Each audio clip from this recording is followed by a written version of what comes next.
আশা করছি আজকের এপিসোড আপনাদের অনেক ভালো লাগবে।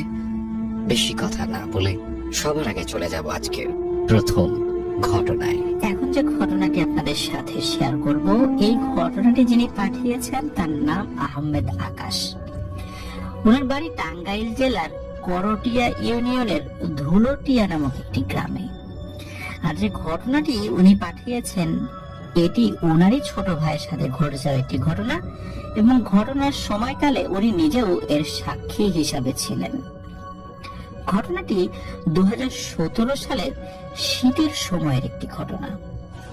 ওনার ছোট ভাই, তার নাম হচ্ছে তমাল। অনেক চঞ্চল এবং ডান পিটে ছেলে এই তমাল। বর্তমানে তার বয়স প্রায় 20 হতে চলল। ঘটনার সময় তার বয়স ছিল 14 বছরের মতো।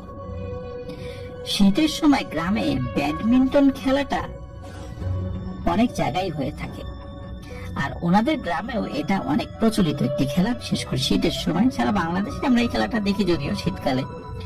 প্রতি বছরের মতো ওই বছরও ব্যাডমিন্টন খেলার মাঠ তৈরি করা হবে, কিন্তু ওই বছরে মাঠ তৈরিতে একটু দেরি হয়ে যাওয়ায় তমাল এবং তার বন্ধু বান্ধব সবাই একটু চিন্তিতই ছিল। গ্রামে ব্যাডমিন্টন খেলার মাঠ তৈরির জন্য চাষের জমি ছিল সব থেকে ভালো, একটা খোলামেলা জায়গা। প্রতি বছরই শীতের সময় এই চাষের জমিতেই মাঠ তৈরি করা হতো।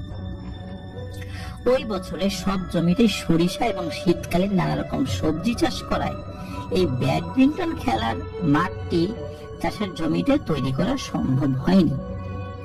এদিকে শীত চলে এসেছে, এখনো খেলার মাঠ তৈরি করা যায়নি। এটা নিয়ে তমাল এবং তার বন্ধু বান্ধবরা সবাই আলোচনা করছিল যে কোথায় মাঠ তৈরি করা যায়। এটা নিয়ে তারা খুব পরামর্শ করছিল, চিন্তিত ছিল। অনেক ভেবে চিন্তে তারা বের করলো এবারের ব্যাডমিন্টন খেলার মাঠ হবে রহিম মিয়ার বাগানে। যেই ভাবা সেই কাজ। পরের দিন সকালবেলা রহিম মিয়ার কাছ থেকে অনুমতি নিয়ে সবাই চলে গেল রহিম মিয়ার বাগানে মাঠ তৈরির উদ্দেশ্যে। বলে রাখা ভালো, এই রহিম মিয়ার বাগানটি ছিল গাছপালায় ভরা, তবে বাগানে একটি পুকুরের পাশে বেশ কিছু ফাঁকা জায়গা থাকায় ওইখানেই মাঠ তৈরি করার সিদ্ধান্ত নেওয়া হয়। এই রহিম মিয়ার থেকে অনুমতি নেওয়ার সময় সকলকে এই রহিম মিয়া বলেছিল যে খবরদার, বেশি রাত করে কিন্তু ওই বাগানে খেলা যাবে না। এই কথায় তমাল এবং তার বন্ধু বান্ধবরা তেমন কিছু মনে না করে সম্মতি জানিয়ে চলে আসে। সবাই মিলে মাঠ তৈরি করার কাজেও লেগে পড়ে। সবার অনেক পরিশ্রমের জন্য একটা সময় খেলার মাঠটি হয়েও যায়। বাগানের পাশে মেশিন ঘর থেকে বিদ্যুতের লাইন নেওয়া হবে বলে ঠিক করা হয়। শুরু হয়ে যায় ব্যাডমিন্টন খেলা। তবে প্রতিদিনই রাতের বেলা মোটামুটি 11টার আগেই ওই রহিম মিয়া সবাইকে এসে বলতো, বাবারা এখন খেলা বন্ধ করো, তাড়াতাড়ি বাগান থেকে বের হও। রহিম মিয়া দাঁড়িয়ে থেকে খেলাটা বন্ধ করে দিত। এই বিষয়টা আবার তমাল আর তার বন্ধুদের ভালো লাগতো না। একবার কি হয়, এই রহিম মিয়া চলে যায় তার শ্বশুর বাড়ি বেড়াতে। তমাল এবং তার বন্ধুরা সবাই তো মহা খুশি যে এইবার স্বাধীনভাবে একটু খেলা যাবে, কেউ মানা করবে না। এবার ঘটনার রাতের কথায় আসি। যেদিন তমালের সাথে ঘটনাটি ঘটলে সেদিন এই যে আকাশ ভাই, উনি বাসায় ছিলেন না, পরে বাসায় সেসব কিছু জানতে পারেন আর কি। তো ওই দিন রাতে খাওয়া দাওয়া করে তমাল তার এক বন্ধুকে নিয়ে চলে যায় মাঠে। গিয়ে দেখে যে সবাই ইতিমধ্যে চলে এসেছে, তবে সাইফুল নামের একটি ছেলে তখনও আসেনি। ওর জন্য একটু অপেক্ষা করা হয়েছিল। সে না আসার কারণে তাকে রেখেই খেলা শুরু হয়ে যায়। বলে রাখা ভালো যে এই যে মাঠটা তৈরি করা হয়েছে এটা ওই বাগানের একটি পুকুরের পাশে। পুকুরের বাম পাশে ছিল সারি সারি কিছু বিশাল বিশাল খেজুর গাছ। তো ওই দিন রাতে খেলতে খেলতে রাত হয়ে যায় অনেক, প্রায় রাত 1টার মতো। সবাই বাড়ি চলে আসে, কিন্তু তমালের কোনো খবর নেই। ওদিকে তমালের আম্মু উনি খুব চিন্তিত হয়ে গেছেন যে এত রাত হয়ে গেছে তবুও তমালের কোনো খবর নাই। আর এই খবর না পেয়ে উনি অনেক চিন্তিত হয়ে পড়েন। তো ওর বন্ধু মাহিনকে ওনারা কল দেন। কল দিয়ে জানতে পারেন যে একটু আগেই নাকি খেলা শেষ হয়ে গেছে, সবাই তো যে যার বাড়িতে চলে গেছে। এটা জেনে উনি তো আরো বেশি চিন্তিত হয়ে পড়েন। মাহিমের কাছে তমালের কথা বললে সে জানালো তমাল নাকি সবকিছু গুছিয়ে বাসায় চলে গেছে। তো কল কেটে দিয়ে তমালের বাবাকে ঘুম থেকে জাগিয়ে তমালের আম্মা সবকিছু জানালেন। সাথে সাথে তমালের আব্বা এবং ওর চাচা মিলে তমালকে খুঁজতে বের হলেন। তাদের উদ্দেশ্য ওই রহিম মিয়ার বাগানে যাবেন ওনারা। তমালের বাবা এবং তার চাচা বাগানে অনেক খোঁজাখুঁজি করার পর হঠাৎ ওই পুকুরের পাশে এসে দাঁড়ান। হঠাৎ তমালের চাচার চোখ পড়লো ওই খেজুর গাছের নিচে কে যেন পড়ে আছে। অন্ধকারে ভালোভাবে বোঝাও যাচ্ছিল না। একটা সময় গাছের পাশে গিয়ে তারা দেখলেন যে এটা আর কেউ না, এটা তাদের তমাল। তবে তমালের গায়ে আঘাতের দাগ রয়েছে, চোখ থেকে রক্ত পড়ছিল। তমালের বাবার সাথে সাথে তমালকে কোলে নিয়ে বাসায় নিয়ে আসে। ওই রাতে তমালের জ্ঞান ফেরেনি। পরের দিন সকালে ওর জ্ঞান ফেরে, তাকে ডাক্তার দেখানো হয়, তার গায়ে আঘাতের জন্য ওষুধ নেওয়া হয়। একটু সুস্থ হলে তমালকে জিজ্ঞেস করা হয় এই দিন রাত্রে বাসায় না এসে ওই খেজুর গাছের নিচে সে পড়েছিল কেনই বা তার গায়ে আঘাতের চিহ্ন আসলো বা কে তাকে আঘাত করলো। তমাল এসব বিষয় নিয়ে কিছুই বলতে পারলো না, শুধু বলে কে যেন তাকে ওই খেজুর গাছের ওই দিক থেকে ডাক দিয়েছিল। যখনই তমালকে এই বিষয়ে কিছু বলা হয় তখনই শুধু এই একটা কথাই বলে, কে যেন এই খেজুর গাছের ওই দিক থেকে তাকে ডাক দিয়েছিল। এরপর চলে যায় প্রায় 1 মাস। দিন দিন তমাল কেমন যেন অস্বাভাবিক হয়ে যাচ্ছিল। ঠিক মতো খাওয়া দাওয়া করতো না, কারোর সাথে কথা বলতো না, এবং ওই দিন রাতের পর থেকে আর ওই মাঠে খেলতেও যায়নি। সারাক্ষণ নাকি শুধু ওই খেজুর গাছের নিচে গিয়ে বসে থাকতো আর বিড় বিড় করে কি যেন বলতো। রাত নেই দিন নেই, সারাক্ষণ তাকে ওই খেজুর গাছের নিচে দেখতে পাওয়া যেত। কোথাও না পাওয়া গেলে তাকে ওই খেজুর গাছের নিচে অবশ্যই পাওয়া যাবে। তার আম্মু আব্বু তো তমালকে নিয়ে মহা মুশকিলে পড়লো। চিন্তা করলো ভালো ছেলেটার কি হলো। ওর এই অস্বাভাবিক আচরণ দেখে সবাই খুব অবাক হতো। একদিন রাত্রে সবাই ঘুমিয়েছিল, হঠাৎ তমালের চিৎকার শুনে বাইরে গিয়ে বাড়ির লোকজন দেখে যে তমাল বাড়ি থেকে দৌড় দিল, আর বাড়ির লোকজনও দৌড়ে তার পিছু নিল। ওদিকে বাড়ির লোকজন দৌড়াচ্ছে, তমালও দৌড়াচ্ছে। দেখে গেল তমাল ওই বাগানের দিকে যাচ্ছে। অনেক কষ্টে বাড়ির লোকজন তমালকে ধরে বাড়িতে আনতে সক্ষম হন ওই রাতে। তো এরপর এই যে এত যে ঘটনা যে ঘটলো, এই যে আহমেদ আকাশ ভাই উনি কিন্তু বাসায় ছিল না। এই ঘটনার মধ্যে উনি বাসায় ছিল না। পরবর্তীতে উনি বাসায় আসেন, বাড়িতে ছিলেন না, কাজে বাইরে ছিলেন। তো এগুলো উনি পরে জানতে পেরেছেন। তো সকালে বাসায় এসে দেখেন যে বাড়িতে অনেক মানুষ, উনি তো আটকে উঠেছেন। এই আকাশ ভাই ভেবেছেন কেউ তো মারা গেছে। তো তমালের সাথে যে এত কিছু হচ্ছে ওনাকে কিন্তু জানানো হয়নি। তো উনি ঘরে গিয়ে দেখেন যে সবাই তমালের পাশে বসে আছে। তো উনি সবাইকে বলেন যে কি হয়েছে, কেউ কোনো কথা বলে না। এক সময় এই আহমেদ আকাশ ভাইয়ের আব্বা ওনার হাত ধরে বাইরে নিয়ে এসে বললো যে সব জানতে পারবি, অপেক্ষা করে। এটা শুনে তো ওনার কৌতূহল আরো বেড়ে গেল। একটু পর শোনেন যে তমাল খুব চিৎকার চেঁচামেচি করছে। তাড়াতাড়ি সবাই মিলে ঘরে যায়, গিয়ে দেখে ও সবাইকে বিশ্রী ভাষায় গালিগালাজ করছে। সবাইকে চিৎকার করে বলছে যে ওই খেজুর গাছের নিচেই আমার জায়গা, কেউ আমাকে আটকাতে পারবে না।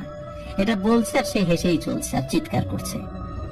এটা শুনে আহমেদ আকাশ ভাই বেশ অবাক হন আর চুপ থাকেন, আর এতটুকু বুঝতে পারেন যে কিছু একটা ভয়ানক ঘটনা তমালের সাথে হয়ে গেছে। সারা বেলা এমন অবস্থাতেই কেটে যায়। রাতে এক হুজুরকে নিয়ে আসেন ওনাদের বাসায়। তো হুজুর এসে তমালকে দেখে কিছুদিন সময় নেন ওনাদের কাছে, যে ওনাকে আরো এই বিষয়গুলো নিয়ে যাচাই বাছাই করতে হবে, তথ্য নিতে হবে। যাওয়ার সময় বলে যান যে যাই হয়ে যাক না কেন তমালকে যেন বাড়ি থেকে বাইরে যেতে দেওয়া না হয়। উনি একটি বোতলে পানি পরে দিয়ে ওই রাতের মতো বিদায় নেন। পরের দিনই আবার আসবেন এটাও বলে যান। হুজুর চলে যাওয়ার পর তমাল সবাইকে গালিগালাজ করা শুরু করে, বাড়ির সবকিছু ভাঙচুর করতে শুরু করে। সবাই মিলে ওকে ধরে রাখতে পারছিল না। একসময় পানি পড়ার গায়ে ছিটিয়ে দেওয়া হয় এবং সাথে সাথে ও চিৎকার করে পড়ে যায় আর জ্ঞান হারিয়ে ফেলে। এসব দেখে তমালের আম্মু তো কান্নায় ভেঙে পড়ে। এদিকে আহমেদ আকাশ ভাই, যিনি ওনার নিজেও খারাপ লাগছিল, কারণ ওনার ছোট ভাইয়ের এই অবস্থা হবে নিজেই আসলে বুঝতে পারছেন যে কি করা উচিত। এদিকে তমাল ঠিক মতো খাওয়া দাওয়া করতো না, শুকিয়ে যাচ্ছিল, সারাদিন চিৎকার চেঁচামেচি করতো, দৌড়ে বাসা থেকে চলে যাওয়ার চেষ্টা করতো। তো একসময় না পেরে ওকে দড়ি দিয়ে বেঁধে রাখা পর্যন্ত হয়। এমন অবস্থায় সেই হুজুরকে আবার খবর দেওয়া হয়। তিনি ওই রাত্রে আসবেন বলে জানান সবাইকে। এশার নামাজের পর হুজুর বাসায় আসেনও। তিনি এসে সবাইকে জানান যে তমালের উপর এক ভয়ানক খারাপ জিনের দৃষ্টি পড়েছে। ওই জিনটি নাকি তমালকে মেরে ফেলতে চায়। এসব শুনে ওনারা সবাই তো অবাক। ওরা সবাই জানতে চান যে এমনটা কেন হলো, এই ছোট্ট কিশোর বয়সী তমালের সাথে জিনের আবার শত্রুতা হলো কেন। তখন হুজুর বলেন যে হুজুর তার অনুগত 6 জন জিন দ্বারা খবর নিয়েছে এবং তারা খবর দিয়েছে এই জিনটি অনেক বদমেজাজি একটি জিন। তমাল যখন ওই দিন রাত্রে বাড়ি ফিরছিল তখন ওই জিনটি মায়া সৃষ্টি করে ওকে গাছের নিচে নিয়ে যায় ক্ষতি করার উদ্দেশ্যে। তবে ক্ষতি কেন করবে এই বিষয়টি আরো পরবর্তীতে জানা যায়। কারণ হলো পরবর্তীতে এটি তথ্য পাওয়া গিয়েছিল, ওই সময় হুজুর কিছু বলেন নাই। আর ওই দিন যদি তমালের আব্বু এবং চাচা আর 10 মিনিট দেরি করে ওখানে যেত তাহলে নাকি তমালকে আর জীবিত পাওয়া যেত না। হুজুরের এসব কথা শুনে সবাই তো ভয়ে আটকে ওঠেন।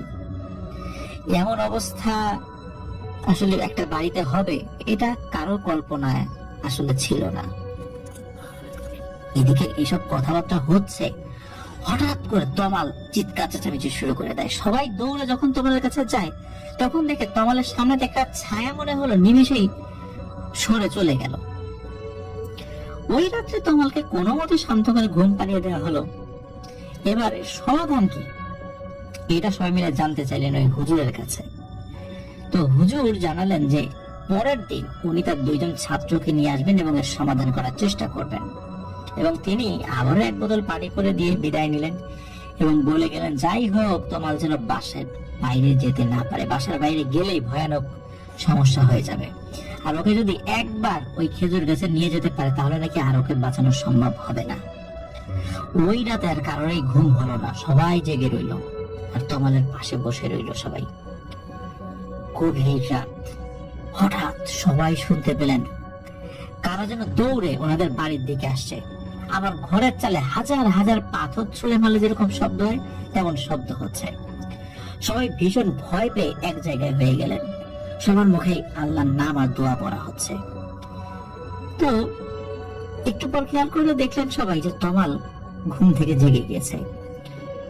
সবাই খেয়াল করলো তমালের চোখ লাল টকটকে হয়ে আছে, মনে হচ্ছে তার চোখে আগুন জ্বলছে। সবাই খেয়াল করলো চুপ করে তমাল বিছানায় বসে আছে আর মনে হচ্ছে রাগে সে ফেটে পড়ছে। এইভাবেই সারা রাত চলে যায়। পরের দিন সকালবেলা হুজুর আসেন তার 2 জন ছাত্রকে নিয়ে এবং দেখা গেল 2 জন ছাত্রের বয়স অনেকটা একই রকম, 2 জনের হাতে কোরআন শরীফ রয়েছে। তো রাতের সব ঘটনা হুজুরকে বলা হলো। হুজুর সব ঘটনা শুনে বললেন যে ওই রাত্রে তমালকে ক্ষতি করার জন্য ওই জিন এসেছিল, কিন্তু বাড়ি বন্ধ করে রাখায় তমাল কিছু করতে পারেনি। বিকেলের দিকে তমালকে নিয়ে হুজুর এবং তার 2 ছাত্র গেল সেই বাগানের খেজুর গাছের নিচে। সবাইকে বাসায় থাকতে বলা হলো। পরেরটুকু অবশ্য হুজুরের মুখ থেকে শুনেছিলেন। হুজুর বলেছেন যে ওনারা যখন তমালকে নিয়ে বিকালের দিকে ওই খেজুর গাছের নিচে যান তখন দেখেন অনেকগুলো কাক ওই গাছে বসে আছে। তো হুজুর বিসমিল্লাহ বলে গাছের নিচে হাত দিতেই কাকগুলো চিৎকার করে কোথায় যেন মিলিয়ে গেল। উনি ওরা 2 ছাত্রকে চিৎকার করে কোরআন তেলাওয়াত করতে বললেন। তারাও কোরআন তেলাওয়াতের 10 মিনিট পরে শুরু হলো এক মহাতাণ্ডব। মনে হলো খেজুর গাছ বাতাসে ভেঙে পড়বে। এক সময় তমালকে গাছের নিচে বসিয়ে দোয়া পাঠ করতে শুরু করলেন। হঠাৎ তমাল উঠে দাঁড়ালো এবং আবার সে মাটিতে লুটিয়ে পড়ল এবং সকলে দেখলেন কালো একটা বিশাল ছায়া হাওয়ায় মিলিয়ে গেল এবং সব যেন তোলপাড় করে চলে গেল। তারপর আরো কিছুক্ষণ কোরআন তেলাওয়াত করা হলো এই গাছের নিচে। সব শেষে পরিস্থিতি স্বাভাবিক হয়ে তমালকে বাড়িতে ফেরত নিয়ে আসা হলো। হুজুর তমালকে নিয়ে আসতেই ওনারা সবাই বের হলেন, তমালকে সুন্দর করে গোসল করালেন হুজুরের কথা মতো। হুজুর বলেছেন যে গোসল করাতে হবে। তমালকে পরা পানি খাওয়ানো হলো। হুজুরকে ওনারা অনেক প্রশ্ন করেছেন, তবে হুজুর তেমন কোনো উত্তর দেননি। হুজুর এতটুকুই বলেছিলেন এখানে কোনো বিপদ নেই, আস্তে আস্তে সব ঠিক হয়ে গেছে। তবে হুজুর একটা পরামর্শ দিয়ে গিয়েছিলেন যে তমালকে রাতের বেলা কোথাও যেন একা যেতে না দেওয়া হয়, ওকে 5 ওয়াক্ত নামাজ পড়তে হবে। হুজুর বিদায় নিয়ে এসে বলে গিয়েছেন গ্রামের মসজিদে দান করতে, বেশি বেশি করে আমল করতে, আল্লাহর রহমতে ইনশাআল্লাহ সব ঠিক হয়ে যাবে, এটা বলে হুজুর চলে গিয়েছিলেন। আর সব থেকে অবাক করা বিষয় হলো এই যে হুজুর যিনি এই তদবিরটি করেছিলেন, ওই নাকি এই ঘটনার পরে ওখান থেকে চাকরি ছেড়ে দিয়ে চলে যান এবং কোথায় গিয়েছিলেন এটা কাউকে যান নাই আর কি। এবং আল্লাহর রহমতে তোমার অনেকটাই স্বাভাবিক হয়ে ওঠে, ওকে আর এর বিষয়ে কোনো কিছু জিজ্ঞেস করা হয়নি। হুজুর বলে যাওয়া কথা মতো তমাল আমল করা শেখে এবং আস্তে আস্তে এই আমলে নিজেকে অভ্যস্ত করে ফেলে। আলহামদুলিল্লাহ এখন সবকিছু ঠিক হয়ে গেছে। আর একটি বিষয়, সেটা হলো যে রহিম মিয়ার বাগান, ওখানে যে সমস্যা ছিল রহিম মিয়া জানতেন। এই কারণেই মূলত বেশি রাতের বেলা তাদেরকে খেলতে মানা করেছিলেন। যারা খেলতে, ওরা ছোট মানুষ, এগুলো বললে ভয় পেতে পারে, এই জন্য উনি মুরব্বী হিসাবে তাদেরকে ভয় দেখানোর চেষ্টা না করলেও ওরা যেন রাতের বেলা ওখানে বেশিক্ষণ না থাকে এই চেষ্টা কিন্তু উনি অব্যাহত রেখেছিলেন। কিন্তু উনি শ্বশুর বাড়ি যাওয়ার কারণে এই যে গ্যাপটা হয়ে যায়, এই গ্যাপেই সমস্যাটা হয়ে গিয়েছিল। তো হুজুর আসলে ওখান থেকে ওই জিনকে তাড়িয়েছিলেন কিনা এই বিষয়ে উনি কিছু বলেন নাই, উল্টো উনি নিজেই এই সমস্যার সমাধান করে দিয়ে ওই গ্রাম থেকে চলে গিয়েছিলেন, আর কখনো ফেরত আসেননি। এটি ছিল ঘটনা। এর আগে এমন একটি ঘটনা প্রিয় লিসেনার্স আমরা বলেছিলাম যে এই ধরনের সমস্যা যখন কোনো হুজুররা সলভ করেন, অনেক সময় এটার কাফারা হিসাবে তাদেরকে ওই এলাকা ছেড়ে চলে যেতে হয়, তা না হলে তাদেরও বড় ধরনের ক্ষতি হয়।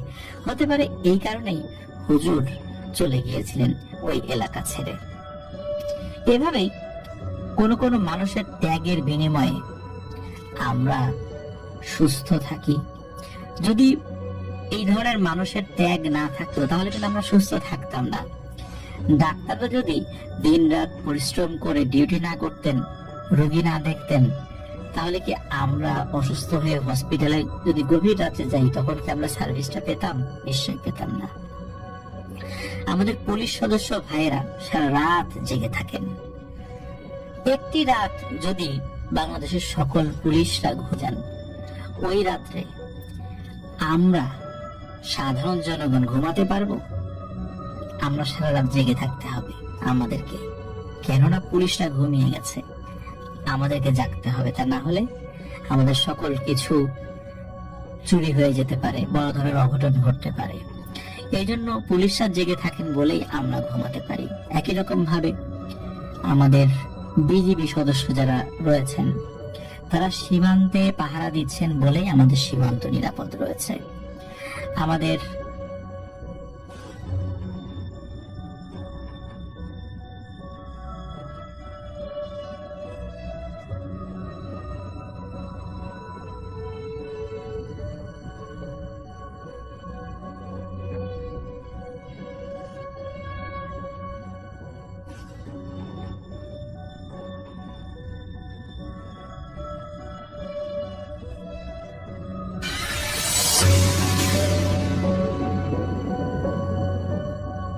চলে যাবো আজকের আমাদের পরবর্তী ঘটনায়।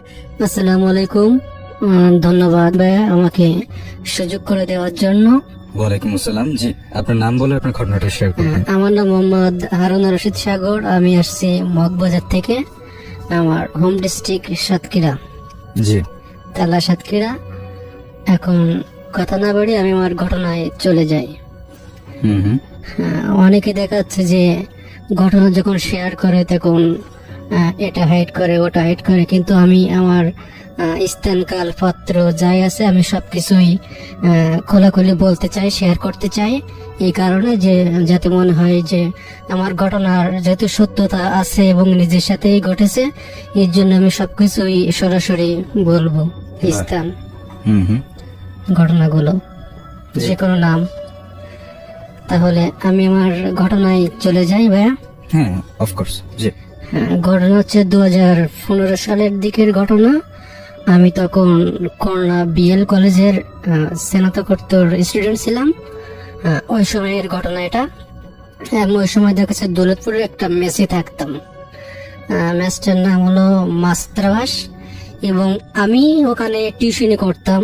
আমার একটা সাইকেল ছিল, বাইক ছিল, ওই বাইক চাইলে টিউশনি করতে যেতাম। আর আমার টিউশনিটা ছিল হচ্ছে খুলনার খালিশপুরে। তো খালিশপুর পুলিশ ফাঁড়ি দেখা যাচ্ছে বন্ধন কমিউনিটি সেন্টার আছে, ওখানে ছিল আমার টিউশনিটা। আচ্ছা। তো আমি খালিশপুরে যে মোড় হয়ে ওয়ান্ডারল্যান্ড পার্ক হয়ে ওদিক থেকে না ঘুরে যে আমি আড়পথে যেতাম। খালিশপুরে যে চিত্রালী সিনেমা হল আছে, ওই চিত্রালী সিনেমা হলের পাশ দিয়ে বাজারের ভিতর দিয়ে যে একেবারে বঙ্গবাসী স্কুলের ওখানে যে উঠতাম। মানে স্নাতকোত্তর করানোর সময় আপনি টিউশনি করতেন, এবং বেশ লম্বা একটা পথ যেটা বললেন, সেখান থেকে টিউশনি করতে যেতে হতো। হ্যাঁ, এবং আমি একটু আড়পথে যেতাম খালিশপুরের বাজারের ভিতর দিয়ে। মাছের বাজার আছে, তো মাছের বাজারের ভিতর দিয়ে একেবারে বঙ্গবাসী বলে একটা জায়গা আছে, ওখানে যে ডাইরেক্ট উঠতাম। এবং ওখানে একটা বড় স্কুল আছে, বঙ্গবাসী স্কুল। যারা খালিশপুর অথবা খুলনায় যারা ওদিকে যারা আছে তারা এটা চেনবে আর কি, যেহেতু নাম করা একটা স্কুল। আচ্ছা। সেটাই। তো আমি যখন প্রতিদিন ওই মাছের বাজারের ভিতর দিয়ে টিউশনি করতে যেতাম, তখন ওখানে প্রচুর ইলিশ মাছ উঠতো ওই বাজারে। তো আমি মনে মনে প্রতিদিন ভাবতাম যে যখন পূজার যখন ছুটি হবে, আমি যখন বাড়িতে যাব, তখন এখান থেকে 2টো ইলিশ মাছ আমি বাসায় কিনে নিয়ে যাব। যে বাড়িতে মা বাবা আছে, মা বাবাকে কি খাওয়াবো একটু, মা বাবা কখন থাকে কি না থাকে, এটা আমার ইচ্ছা ছিল আর কি, যে বাসায় কিনে নিয়ে যাই, মা বাবার জন্য নিয়ে যাব। যেহেতু ওখানে প্রতিদিন আপনি আসলে অনেক ইলিশ মাছ বাজারে দেখছেন, ওই বাজারটায় কিন্তু প্রচুর ইলিশ মাছ ওঠে আর কি, পাওয়া যায়। এবং সেটা দেখে আপনার শখ হলো যে বাবা মায়ের জন্য আপনি ইলিশ মাছ কিনবেন। হ্যাঁ, যখন দেশে যাবো তখন নিয়ে যাবো, আমাদের ওদিকে তো খুব একটা পাওয়া যায় না, এই কারণে। তা দেখাচ্ছে যে 15 সালের যখন দুর্গাপূজার যখন ছুটি হবে, ওই সময় আমি টিউশনের থেকে বললাম যে আমি তো বাসায় যাবো, আমি তো বাড়িতে যাব, তো আমাকে ছুটি লাগবে। তো ওখান থেকে আমি টিউশনের থেকে ছুটি নিলাম 2-3 দিনের, নিয়ে ওখান থেকে আমি 2টো ইলিশ মাছ কিনলাম। কেনার পরে আমি আমার ম্যাচের ওখানে চলে আসলাম। আমার ম্যাচের সামনে একটা কাকার একটা দোকান ছিল, যে আমার ইচ্ছা যে আমি ওখানে ফ্রিজে মাছটা রাখবো, নিয়ে পরের দিন আমি বাসায় যাব, এরকম। নিয়ে আমি যখন মাছ 2টো নিয়ে আসলাম, আসার পরে আমি আমার কাকাকে বললাম, যে দোকানদার কাকা, যে কাকা আমি তো আমার মাছ 2টো আপনার ফ্রিজে রাখবো, আমি তো কাল বাসায় যাব, আমি বাসায় যাওয়ার সময় মাছ 2টো নিয়ে যাব। তখন দোকানদার কাকা বলল যে এটা তো দোকানের ফ্রিজ, এখানে কোল্ড ড্রিঙ্কস, আইসক্রিম, এটা ওটা আছে, এর ভিতরে তো মাছ রাখা যাবে না। তখন আমি ওনাকে বললাম যে দেখেন কাকা, আমি তো আপনার ফ্রিজে রাখবো বলে কিনছি, আমার বাড়ি থেকে মা বাবা আছে, মা বাবার জন্য কিনে নিয়ে যাচ্ছে মাছটা, তাদের খাওয়ানো আমার খুব ইচ্ছা, এই জন্য। এটা শোনার পরে উনি আমাকে বললো যে ঠিক আছে, আমি ব্যবস্থা করতেছি। ইনি দোকানের পিছনেই ছিল ওনার বাসা, দোকানের সাথে উনি ওনার ওয়াইফকে ডাকলো, ডাকার পরে বললো যে মাছ 2টো বাসার ফ্রিজে নিয়ে রাখো, কালকে বাড়ি যাওয়ার সময় নিয়ে যাবে। হ্যাঁ, তো ওটা রাখলো। রাখার পরে পরের দিন আমি সম্ভবত যখন বাড়িতে যাই, তখন দেখাচ্ছে 2টা, দুপুর 2টা 2:30 এরকম সময় আমি রওনা দিই। কারণ এরকম সময় দেখাচ্ছে যে যানবাহনের ভিড় কম থাকে এবং চেয়ারে বসে যেতে পারি আর কি। তা না হলে প্রচুর ভিড় হয়, অনেক রোদে গরমে কষ্ট হয়ে যায়, অনেক লোকের চাপ থাকে, সিটে বসে যাওয়া যায় না। এর জন্য আমি ওই সময়টায় বের হতাম, যাতে একটু রিল্যাক্সে যেতে পারি, চেয়ারে বসে, সিটে বসে। এর জন্য আমি মাছ 2টো নিয়ে আমি রওনা দিলাম। এবং বাসায় পৌঁছাতে আমার 2-1 দিন সন্ধ্যা হয়, অথবা সন্ধ্যার একটু পরে, এরকম সময় আমি বাসায় যে পৌঁছাই আর কি। তারপরে আমি দুপুর, আমার খেয়াল আছে যে 2:15 না 20 আমি আমার ম্যাচ থেকে রওনা দিলাম। আমার ঘাড়ে একটা ব্যাগ আছে, আর মাছের প্যাকেটটা আমার হাতে নিয়ে আমি খুলনা দৌলতপুর থেকে খুলনা সোনাডাঙ্গা আসলাম। সোনাডাঙ্গা থেকে আমি পাইকগাছা গাড়িতে উঠলাম। আমার হোম ডিস্ট্রিক্ট সাতক্ষীরায় হলেও আমার খুলনার পাইকগাছার বাসে যাওয়া লাগে। আচ্ছা, হ্যাঁ, পাইকগাছার বাসে যাওয়া লাগে এবং তালা আছে, ওখানেই আমার নামে আর কি। তো যাই হোক, আমি রওনা দিলাম এবং সন্ধ্যার সময় দেখাচ্ছে যে খুলনা ডুমুরিয়া, তারপর তালা, তারপর কপিলমণি রেখে আকরগোটা বলে একটা জায়গা আছে, আমি ওখানেই আমাকে নামতে হয় বাসায় যেতে গেলে, এবং ওখানে নামলাম। নামার পরে ওখান থেকে 1-2 মিনিট হেঁটে সামনে একটা খেয়াঘাট আছে, ওই খেয়াঘাটে আমি গেলাম, কারণ আমার বাসায় যেতে গেলে আবার অল্প একটু নদীর পথ আছে, ওখান থেকে নৌকায় করে যেতে হয়। তো আমি সেদিন গেলাম, যে আমি ঘাটে কোনো নৌকাই দেখলাম না, কারণ ওই সময় হচ্ছে দুর্গাপূজা ছিল। আমি যে ঘাটে যে বসেছিল, আমি তার কাছে জিজ্ঞাসা করলাম যে ভাই নৌকা কি হয়ে গেল, নৌকা নেই কেন ঘাটে? তখন উনি আমাকে বললো যে প্রতিমা বিসর্জনের যে ব্যাপারটা, প্রতিমা বিসর্জনের জন্য সব নৌকায় ভাড়া হয়ে গেছে বা ভাড়া করে নিয়ে গেছে। আজকে দশমী উদযাপিত হলো এবং আজকে কিন্তু সেই প্রতিমা বিসর্জনের ব্যাপারটাও কিন্তু ছিল। একই দিনের ঘটনা বলছেন আপনি। তো প্রতিমা বিসর্জনের সব নৌকা ওই দিন ভাড়ায় চলে গেছিল।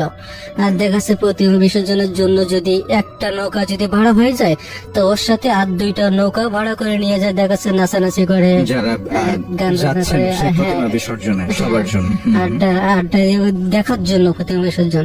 সেজন্য মূর্তির জন্য একটা নিলেও আর সাথে আর 2-3টা ওই সময় ওরা ভাড়া করে নিয়ে যায় আর কি। তো আমাকে বললো যে ঠিক আছে বসেন, 15-20 মিনিট পরেই নৌকাগুলো চলে আসবে। তো দেখলাম যে ওখানে বসেছিলাম। তারপরে যখন ঈশার আজান দেব এরকম একটা অবস্থায় দেখা যাচ্ছে প্রতিমা বিসর্জন দিয়ে নৌকাগুলো ঘাটে ফিরে আসলো, এবং ওই সময় আমি নৌকাতে উঠলাম। উঠার পরে দেখাচ্ছে যে নৌকাটা একেবারে আমাদের বাড়ির কাছাকাছি যায় এমন তো না, ওখানে গেটের মুখ বলে একটা জায়গা আছে, ওখানে নৌকা পর্যন্ত যায়, ওখানে নামাই দেয়। নামাই দেওয়ার পরে ওখান থেকে প্রায় 1 কিলো পথ হাঁটতে আমার বাসায় যেতে হয় আর কি। তো নৌকা ওঠার পরে দেখাচ্ছে যে গেটের মুখ ওখানে নামাই দিল। নামাই দেওয়ার পরে একটা রাস্তা আছে, যেটা হচ্ছে নদীর সাইড দিয়ে একটা রাস্তা আছে, ওই রাস্তা দিয়ে আমাদের বাড়িতে যেতে হয়। সামনে একটা শ্মশান ঘাট আছে এবং পুরো পাড়া আছে। পুরো পাড়াটা হচ্ছে মূলত হিন্দু পাড়া, ওখানে হিন্দুরাই বসবাস করে। শ্মশান ঘাট, পুরো পাড়া, তারপর আছে আমাদের মুসলমানদের পাড়া আর কি। যাই হোক, প্রায় 1 কিলো পথ। নৌকার থেকে নামার পরে দেখছে নদীর সাইড দিয়ে দেখাচ্ছে 1 থেকে 2 মিনিটের পথ হাঁটার পরে দেখাচ্ছে শ্মশান ঘাটটা পড়ে আর কি। তো আমি নামার পরে আমি হাঁটতে যাচ্ছি, আমার পিছনে ব্যাগ আছে, হাতে মাছের যে ইলিশ মাছের যে প্যাকেটটা ওটা আমার হাতে। কিন্তু আমি হাঁটতে যখন শ্মশান ঘাট পর্যন্ত যাই, তখনই আমার জীবনের সবচেয়ে ভয়ঙ্কর একটা অভিজ্ঞতা বলেন, ঘটনাই বলেন, ওই ঘটনাটা ঘটেছিল, যেটা আমি আজ পর্যন্ত বলতে পারি না বা কখনোই বলতে পারবো না। আসলে ভূত প্রেত এগুলো আমি কখনো, আমার বিশ্বাস ছিল না, বা আমার সাথে এরকম কখনোই কোনো কিছু অনাকাঙ্ক্ষিত ঘটনা ঘটেনি। কিন্তু ওই দিনে ঘটেছিল, আমি সেটা বলতেছি যে যখন আমি শ্মশানঘাট পর্যন্ত যাই, তখনই দেখাচ্ছে একটা ওয়াট্ট হাসির একটা আওয়াজ আমি শুনতে পেলাম। আমার মনে হলো যেন শতবর্ষী কোনো নারীর এরকম একটা হাসি। তার মানে হাসিটা যে এত ভয়ঙ্কর ছিল আমি বলে বোঝাতে পারবো না। একেবারে খুব বৃদ্ধ বা প্রবীণ গলাতে একজন নারীর হাসি শুনতে পেলাম।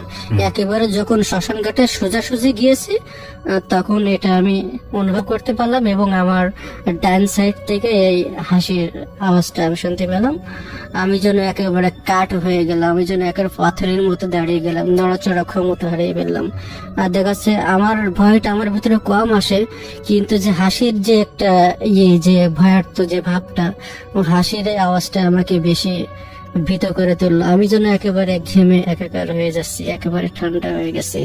ওই জায়গাটাতে ওই সময় আসলে কারোর হাসার কথা না, তাও একজন বৃদ্ধ মানুষের, বৃদ্ধ মহিলার হাসার কথা না। যেহেতু আপনি বলছিলেন যে নদীর একটু পরেই 2 মিনিট হাঁটলেই শ্মশানটা পড়ে শ্মশানঘাট। এবং সেখান থেকে আপনি শুনছিলেন। হ্যাঁ, এবং শ্মশান ঘাটে রেখে 2-3 মিনিট পরে হচ্ছে পুরো পাড়া হিন্দুদের যে পাড়াটা, তারপরে আমি ডাইন দিকে আমার গাড়িটা ঘোরালাম, ঘোরানোর পরে দেখি ওখানে একটা বড় একটা মোটা তেঁতুল গাছ ছিল, অনেক পুরনো একটা তেঁতুল গাছ। দেখা যাচ্ছে তেঁতুল গাছের একটা মগ ডালে বসে আমি একটা অবয়ব, আমি ফেসটা অবশ্য দেখতে পাইনি, কিন্তু ওই যে পা দুটো একেবারে মাটি পর্যন্ত যেন নেমে আসছে, এবং অনেক পায়ের যে আঙ্গুলগুলো অনেক অনেক লম্বা লম্বা আর কি, আর হাতটাও যেন একেবারে ঝুলে পড়েছে, নেমে আসছে মাটি পর্যন্ত।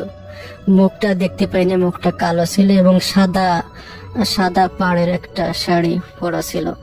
মনে হচ্ছে যেন একেবারে বৃদ্ধ, দেখাচ্ছে 100-র উপরে বয়সে, এরকম একটা বৃদ্ধ আঙ্গুলগুলো। তার আপনি হাত পার কথা বললেন যে যেগুলো অনেক লম্বা জায়গা জুড়ে ঝুলেছিল, তো এই হাত পাগুলোকে দেখতে আপনাকে কাছে কিরকম মনে হচ্ছিল? যে মানুষের মতোই, কিংবা আসলে অন্য কোনো জন্তুর মতো, নাকি একেবারে স্বাভাবিক? তার মানে যে হাত এবং পায়ের আঙ্গুলগুলো একটু লম্বা ছিল, কোনো স্বাভাবিক মানুষের মতো ছিল না। স্বাভাবিক মানুষের মতো ছিল না, কিন্তু দেখতে মানুষের হাত পায়ের মতোই। অনেক লম্বা, এবং চামড়াগুলো এমন ভাবে করা আছে যেন একেবারে কঙ্কাল, প্রায় কঙ্কালের মতো আর কি, এরকম। তারপরে উনি ওখান থেকে চিৎকার করে বলতেছে যে তোর হাতে মাছ আছে, মাছের ব্যাগটা আমাকে দিয়ে যা, মাছের ব্যাগটা দিয়ে যা। অনেকদিন মাছ খায়নি, কাঁচা মাছের স্বাদ পায়নি, আর এমন ভাবে হাসতেছিল যেন আমার একেবারে জানটা বের হয়ে যাবার মতো। এতটা ভয় আমি কখনোই পাইনি। ওটা বলার পরে দেখাচ্ছে যে আমি যেন মাছের ব্যাগটা আমি আরো শক্ত করে ধরলাম, যে বাড়িতে মা বাবার জন্য নিয়ে যাচ্ছি, এখন এখানে যাচ্ছে। ওই ভয়টা আপনার তখন কি মনে হচ্ছিল? আপনি তো ডেফিনেটলি বুঝতে পারছিলেন যে এটা কোনো মানুষ না, এটা একটা অশরীরী বা অন্য কিছু। আসলে বা পেট নিয়ে এরকম জাতীয়, কিন্তু কোন একটা শক্তির কারণে দেখাচ্ছে আমার ব্যাগটা যেন আমি আর শক্ত করে একটু ধরলাম। কিন্তু ওখানে তো, কিন্তু তার যে হাসিটা ছিল অত্যাধিক ভয়ঙ্কর, আমি সেটা বলে বোঝাতে পারবো না। এতটা ভয়ঙ্কর হাসি আমি জীবনে কখনোই দেখিনি। আর আমার বলতেছে যে তোর মাছের ব্যাগটা আমাকে দিয়ে যা, মাছের ব্যাগটা দিয়ে যা। মাছের ব্যাগ না দিয়ে তুই এখান থেকে কিছুতেই যেতে পারবে না, এক পাও আগাতে পারবে না, মাছের ব্যাগটা দিয়ে যা। এরকম সময় আমি যখন না দিয়ে, যখন আমি আমার ব্যাগটা আমি আরো শক্ত করে ধরলাম হাত দিয়ে, তখন দেখা যাচ্ছে ওনার যে হাতটা, যে কঙ্কালের মতো যে হাতটা, লম্বা লম্বা আঙ্গুল, হাতটা যেন লম্বা হয়ে যেন আমার দিকে আগে আসছে বা তেড়ে আসছে, যেন আমাকে ধরবে, যেন আমাকে ব্যাগটা আমার হাত থেকে কেড়ে নেবে বা আমাকে যেন মেরে ফেলবে, এরকম একটা অবস্থা। ওনার হাতটা আমার দিকে এগিয়ে দিল, মানে ওই অন্ধকারের মধ্যে তার হাতটা বাড়িয়ে দিল। দেখা যাচ্ছে সে গাছের ডালে বসে আছে, কিন্তু ওর হাতটা যেন লম্বা হতে হতে যেন আমার দিকে আসতেছে, যেন এই মুহূর্তে আমাকে মেরে ফেলবে, আমার মাছটা নিয়ে যাবে আমার ব্যাগে হাত থেকে। এরকম একটা অবস্থা, এরকম একটা সিচুয়েশনের, এরকম একটা ভয়ঙ্কর পরিস্থিতির ভিতরে আমি পড়ে গেলাম। এরকম টাইমে দেখা যে হাতটা যখন আমার কাছাকাছি মতো চলে আসলো, তখন আমার বাম পাশে তো শ্মশান ঘাট থেকে আমি যেন একটা আওয়াজ পেলাম, যে কে যেন চিৎকার করছে ওখান থেকে, যে মাছ খাবার আর লোক পেলি না, ওর দিকে যেন হাত বাড়ানো না হয়, ওর দিকে যেন হাত বাড়াস না। এদিকে এরকম একটা আওয়াজ শুনলাম। আওয়াজটা শোনার পরে আমি যেন একটু স্বাভাবিক হলাম, একটু আমার জ্ঞান ফিরলো, একটু যেন ভালো লাগার মতো একটা হলো, যে মনে হয় আমার সাহায্য করার মতো কেউ আছে বা আসতেছে, এরকম আমার মনে হলো। আমি আমার ডাইন দিকে ঘাটটা ফেরালাম, ঘাটটা ফেরানোর পরে দেখি যে ওখানে যে শ্মশান ঘাট ছিল, শ্মশান ঘাট থেকে গোপালদা তার হাতে একটা আদা ফোড়া কাঠটা নিয়ে আমার দিকে এগিয়ে আসছে, যে মাছ খাবার লোক পেরোনো, ওর দিকে যেন হাত বাড়ানো সর, তা না হলে একেবারে হাতের এই কাঠটা দিয়ে তোকে ফিটাই বিদায় করবো। আমি ওই সময় যে গোপালদার পরিচয়টা আমি আগে বলে দিই, যে পুরো পাড়া, যেটা হিন্দু পাড়া, ওখানে উনি থাকতো, ওনার স্ত্রী, সন্তান, ছেলে মেয়ে কেউ ছিল না। তার মানে যাযাবর টাইপের একজন নিঃসঙ্গ ভবঘুরে একজন মানুষ ছিল উনি। দেখা যাচ্ছে যে আমাদের মুসলমান পাড়ার দিকে উনি থাকতেন। দেখা যাচ্ছে যখন খাবার টাইম হতো তখন বিভিন্ন বাসা থেকে ওনাকে খাবার দিত। এরকম আমাদের বাড়িতে অনেকবার গেছে, আমার মা ওনাকে ভাত খেতে দিচ্ছে, আমাদের করছে। আর দেখা যাচ্ছে কোনো লোকজন যদি পথে পেত তাহলে বলতো যে আমাকে 10টা টাকা দে, আমাকে 10টা টাকা নিয়ে খাবো। আমাদের ওদিকে এটা পাওয়া যায় 10 টাকার, ওই সময় পাওয়া যেত যে 10 টাকার করে। হ্যাঁ। তারপরে এই যে গোপালদা উনি চিৎকার করতে করতে আগে আসলো, আমার দিকে এগিয়ে আসতেছে সর সর, তা না হলে কাটতে দিয়ে কিন্তু বেড়ে একেবারে করে দেবো নেই। তারপরে দেখলাম ওই যে অবয়বটা, ওই যে অশরীরটা যেন একেবারে ধোয়া হয়ে, সাদা ধোয়া হয়ে যেন উপরের দিকে চলে গেল, মিশে গেল। তারপর উনি আমার কাছে এসে বললেন যে বাবু চলো তোমাকে বাড়ি পর্যন্ত আমি আগায় দিয়ে আসি। এটা বলে উনি আগে আগে হাঁটতে লাগলেন, আর আমি কিছুটা নর্মাল হয়ে স্বাভাবিক হয়ে ওনার পাশে পাশে হাঁটতে লাগলাম। আমি বললাম যে গোপাল দাদা দাঁড়ান, আমরা একসাথে যাই। হাঁটতে হাঁটতে গল্প করতে করতে যাবি, তো অনেক ভয় পেয়েছি। তারপরও যেন উনি একটা নির্দিষ্ট একটা স্পেস দূরত্ব বজায় রেখে হাঁটতে লাগলেন। আমি যতই দূরত্ব হাঁটি না কেন আমি যেন ওনাকে ধরতে পারতেছি না। আমি অনেক জোরে জোরে হাঁটতেছি, তারপরও যেন ওনাকে ধরতে পারতেছে না। উনি অনেক একটা ডিফারেন্স ওনার ভিতরে ছিল। যাই হোক, এরকম ভাবে দ্রুত হাঁটার কারণে অতি দ্রুত আমার বাড়ির সামনে এসে পৌঁছালাম। পৌঁছানোর পরে উনি বললেন যে বাবু তুমি এবার বাসায় চলে যাও, আর এরকম রাত করে কখনো আসবা না। যখন কোনো দিকে রওনা দিবা একটু তাড়াতাড়ি রওনা দিবা, তা নাহলে সবসময় তো আমি থাকবো না। তখন আমি ওনাকে ধন্যবাদ দিলাম। ধন্যবাদ দিয়ে পকেট থেকে 10 টাকা ওনার দিকে আমি, তুমি এটা নাও, তুমি একটা মোড়া। তখন তো উনি আমাকে এটাই বললেন যে এখন আর আমার প্রয়োজন হয় না। এটা বলে উনি চলে গেলেন। আমি বাড়ির ভিতরে চলে গেলাম, দেখি যে আমার মা আব্বা বসে আছে, আব্বার ভাত খাওয়া শেষ হয়ে গেছে, খেয়ে পান খাচ্ছেন। আমাকে দেখে বললো যে এত দেরি করলে কেন? তখন আমি বললাম যে ঘাটে এসে নৌকা পাইনি। তারপর আমার সাথে যেটা ঘটে গেল আমি সেটাও আমার মা বাবার সাথে শেয়ার করলাম। এটাও বলতে বললাম না যে গোপালদা আমাকে আগাই দিয়ে গেছে। গোপালদার কথা বলার পরে তারা যেন একটু হতভম্ব হয়ে গেল, একটু অবাক দৃষ্টিতে আমার দিকে তাকিয়ে থাকলো। তখন আমি আমার মাকে বললাম যে মা কি হয়েছে, এভাবে আমার দিকে তাকিয়ে আসো, কি হয়েছে কি বলো?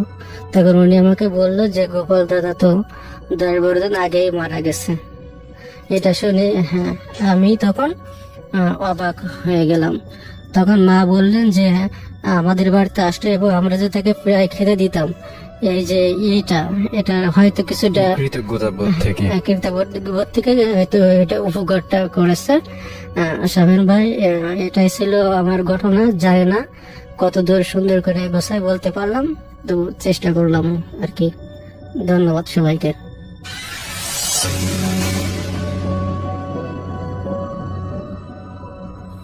এখন যে ঘটনাটি আপনাদের সাথে শেয়ার করতে যাচ্ছি, এই ঘটনাটি আমাদেরকে পাঠিয়েছেন মোহাম্মদ হাসিবুর রহমান। ওনার বাড়ি লালমনিরহাট জেলার ফুলগাছ গ্রামে। উনি এর আগেও 2টি ঘটনা আমাদেরকে পাঠিয়েছেন এবং সেই 2টি ঘটনা প্রচারিত হয়েছে। তো উনি যে ঘটনাটি আমাদেরকে এই এপিসোডের জন্য পাঠিয়েছেন, বা এই এপিসোডের জন্য যে ঘটনাটি আমরা সিলেক্ট করেছি, এই ঘটনাটি ঘটেছিল 2009 সালে ওনার নানা শ্বশুরের সাথে। তো ওনার নানা শ্বশুরের সাথে কথা বলতে বলতে এই ঘটনাটি উনি ওনার কাছ থেকে সংগ্রহ করেছিলেন। তো চলুন ঘটনাতে চলে যাই। ওনার নানা শ্বশুরের মাছ ধরার নেশা কিন্তু মারাত্মক, এবং এখনো পর্যন্ত প্রচন্ড কনকনে শীতের রাতেও উনি সারা রাত জেগে মাছ ধরেন। ওনাদের যে বাড়িটা, ওই বাড়িটার কাছে একটি নদী রয়েছে, সেই নদীর নাম হচ্ছে ধরলা নদী। মূলত এই ধরলা নদীতেই ওনার নানা শ্বশুর মাছ ধরেন। উনি মূলত মাছ ধরতেন বড়শি বা ছিপ আর কারেন্ট জাল দিয়ে। ট্যাটা বা এই টাইপের জিনিস ওনার সাথে খুব একটা থাকতো না। তো এই নানা শ্বশুর যেদিন যেখানে মাছ ধরার জন্য জাল বড়শি পাতেন, তো তো ওইটার পাশেই ছিল একটি শ্মশান, যদিও বা উনি সেটা জানতেন, কিন্তু জানার পরে ওনার তেমন ভয় ডর ছিল না, কারণ উনি ছোটবেলা থেকেই এইভাবে মাছ ধরতে ধরতে খুবই অভ্যস্ত হয়ে গেছেন। আর টুকটাক ভয়ের ঘটনা যে ঘটে মাছ ধরার সময়, এটাও কিন্তু উনি জানেন। তো উনি ওই রাত্রে জাল পেতেছেন। সাধারণত জাল যদি উনি পাততেন তখন ওখানেই থাকতেন বা আশেপাশে সারা রাত থাকতেন। যদি দেখতেন যে মাছ অনেক পাওয়া গেছে, ওনার কাঙ্ক্ষিত যে পরিমাণ, ওই পরিমাণে মাছ উনি পেয়েছেন, তখন আর সারা রাত থাকতেন না, উনি বাড়িতে চলে আসতেন, ঘুমাতেন। তো উনি ওই শ্মশানের ওখানে তো জাল পেতেছেন, ওখানে একটা উঁচু ঢিবি আছে আর কি, ওইটাই শ্মশান। তো ওইখানে উনি বসেছিলেন, চিন্তা করেছেন যে কিছুক্ষণ বিশ্রাম করি, ঘন্টাখানেক পর আবার ওই জাল এবং বড়শিগুলো চেক করব। তো উনি বসে থাকতে থাকতে ঘুমিয়ে পড়েছেন। তো হঠাৎ করে আর ঘুম ভেঙে যায়।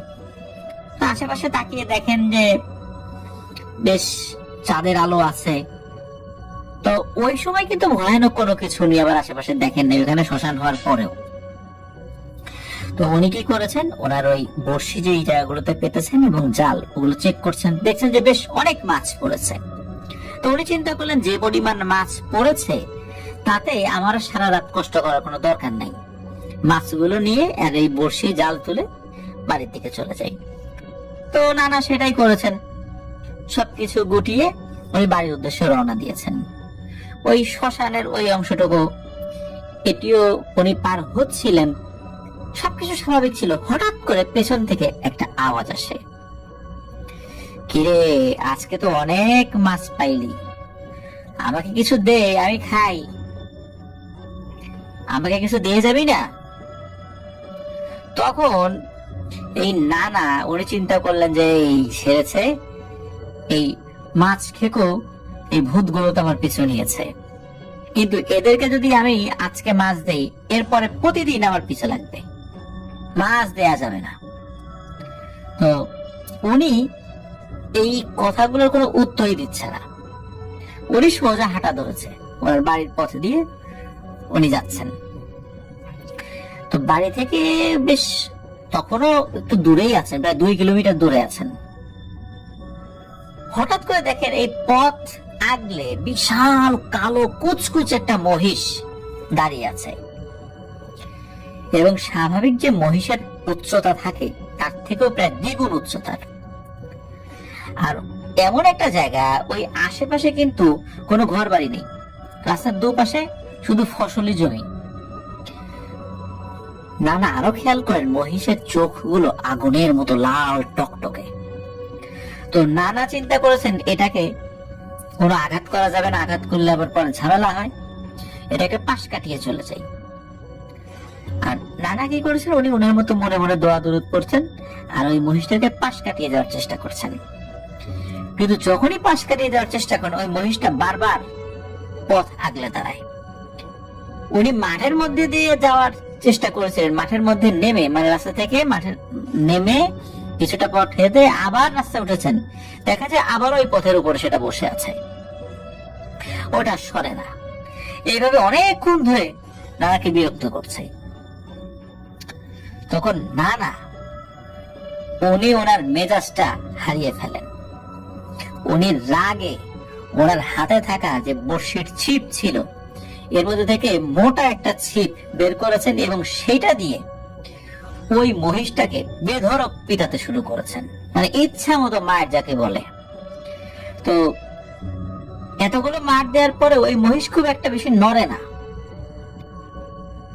এইভাবে প্রায় 15-20 মিনিট ওই মহিষটাকে পিটিয়েছেন, ওই মহিষও তাকে আক্রমণ করে না। একটা সময় উনি দেখেন যে যখনই আবারও উনি ওই ছিপটা দিয়ে আঘাত করেছেন, আঘাত দেওয়ার সাথে সাথে মনে হলো এই আঘাতটা বাতাসে গিয়ে লাগলো, তার মানে হচ্ছে সাথে সাথে ওই মহিষরূপী অবয়বটা ভ্যানিশ হয়ে যায়। তো নানা চিন্তা করেন যে এটাকে উচিত শিক্ষা দেওয়া গেছে, এরপর ভবিষ্যতে আবার পিছু লাগবে না। উনি বাড়িতে চলে আসেন কোন রকম ঝামেলা ছাড়াই, ওনার মাছ যেরকম ছিল সব স্বাভাবিক ছিল। তো এভাবে আরো বেশ কিছুদিন চলে যায়। উনি এর পরেও বেশ কয়েকবার মাছ ধরতে গিয়েছেন, কোথাও কোনো সমস্যা হয়নি। ওই ধরলা নদীতেই গিয়েছেন। তো একবার চিন্তা করলেন যে না, এবার আমি ওই শ্মশানের ওই দিকটাতে যাব না।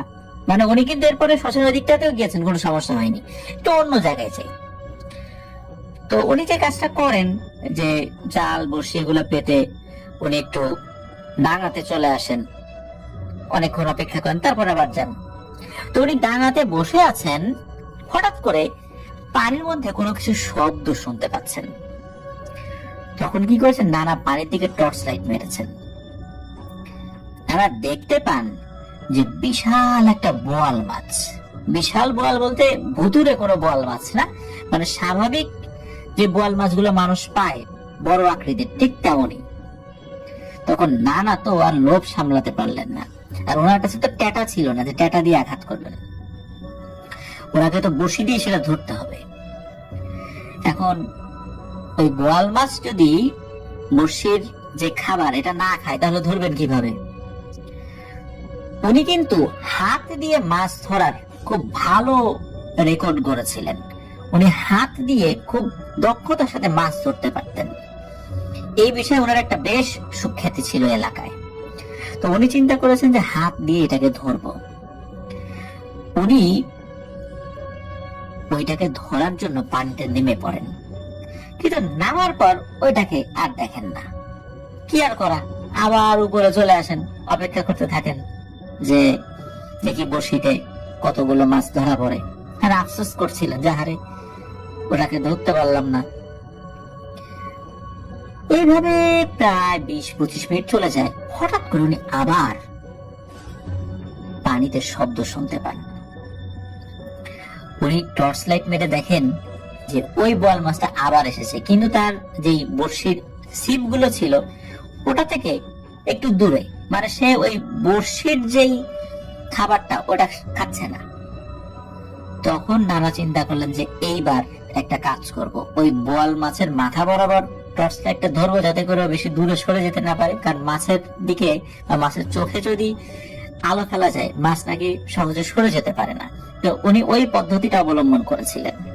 তো এক হাত দিয়ে উনি টর্চ লাইটটা ধরেছেন, আর এক হাত উনি ফাঁকা রেখেছেন যাতে করে মাছটা ধরতে পারে। যদিও বা এক হাতে মাছ ধরাটা অনেক কঠিন ব্যাপার, তারপরেও কিন্তু ওনার খুব ভালো দক্ষতা ছিল এই বিষয়ে।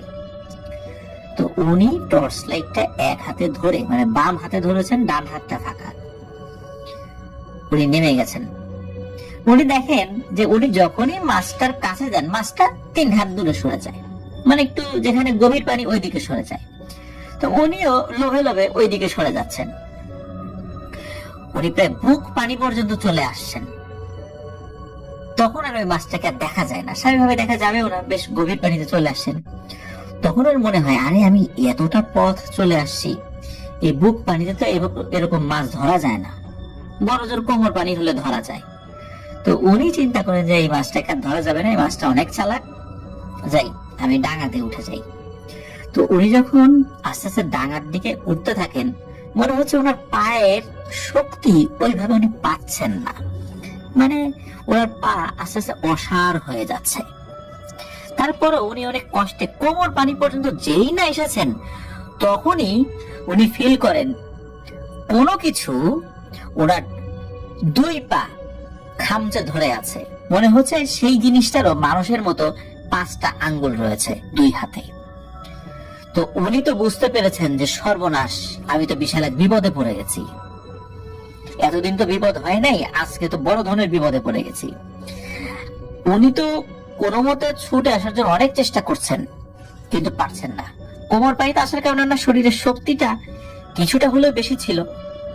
উনি চেষ্টা করছেন, এদিকে এক হাতে টর্চ লাইট। তো উনি পানির দিকে মেরেছেন যে কোন জিনিসটা আমাকে টেনে ধরে। যেহেতু ওই জায়গাটা উনি মানে নড়াচড়া করেছেন, পানি কিছুটা ঘোলা হয়ে গেছে, ওই ঘোলা পানি হওয়ার কারণে তেমন একটা কিছু দেখতে পান নাই। তবে উনি ওনার সর্বোচ্চ শক্তি দিয়ে চেষ্টা করেছিলেন, জোরে জোরে দোয়া দরুদ পড়ছেন, কিন্তু মনে হচ্ছে যে ওই জিনিসটা আস্তে আস্তে গভীর পানির দিকে ওনাকে নিয়ে যাওয়ার চেষ্টা করছে। তো উনিও অনেক চেষ্টা করছিলেন। একটা পর্যায়ে আল্লাহর অশেষ রহমতে উনি যখন হাঁটু পানি পর্যন্ত এসেছেন, তখন ওই জিনিসটা নানার পা ছেড়ে দেয়।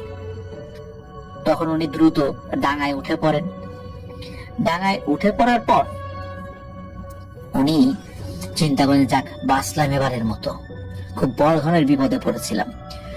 উনি ওই বড়শির ছিপ জাল ওখানে রেখে দ্রুত বাড়ির দিকে হাঁটা শুরু করেছেন, যে বড় একটা বিপদে পড়ছি, তাড়াতাড়ি বাড়ি ফেরত যাই, এখানে থাকলে আরো বিপদ হতে পারে।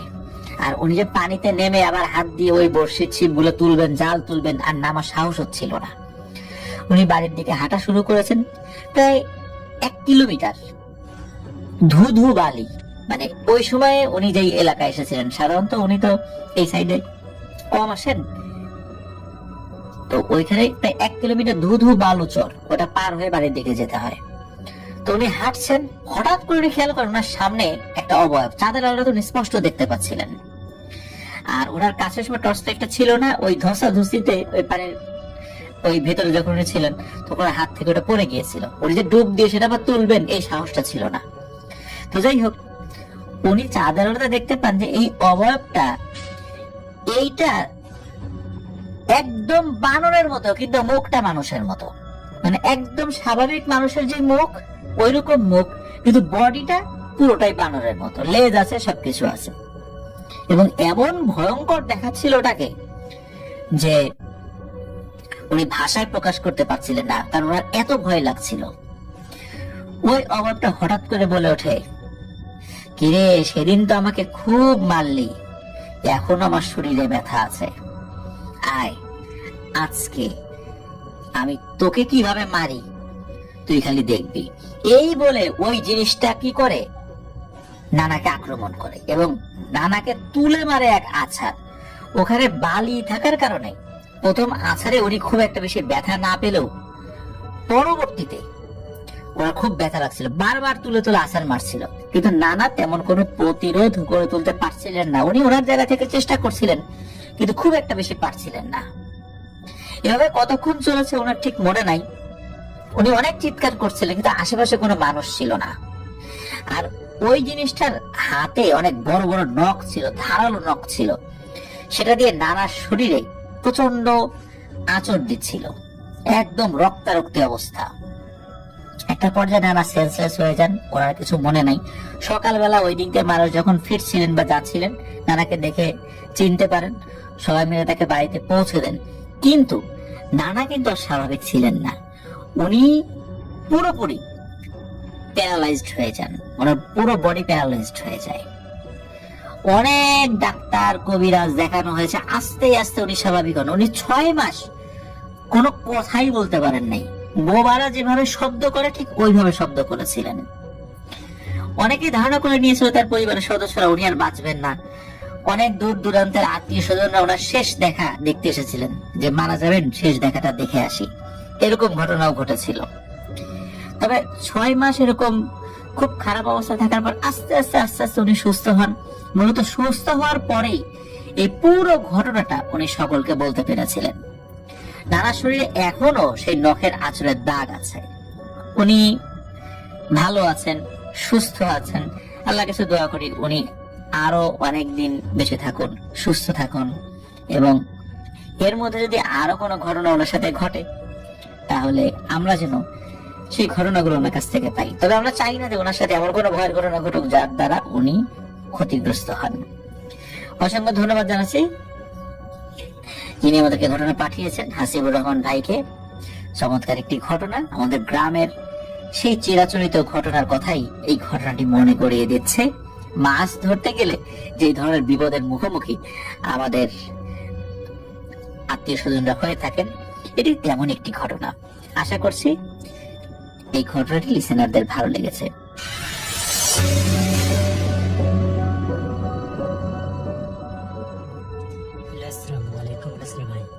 আজকে যে ঘটনাটি আপনাদের মাঝে আমি নিয়ে হাজির হয়েছি, এটি একটি গো রিলেটেড ঘটনা।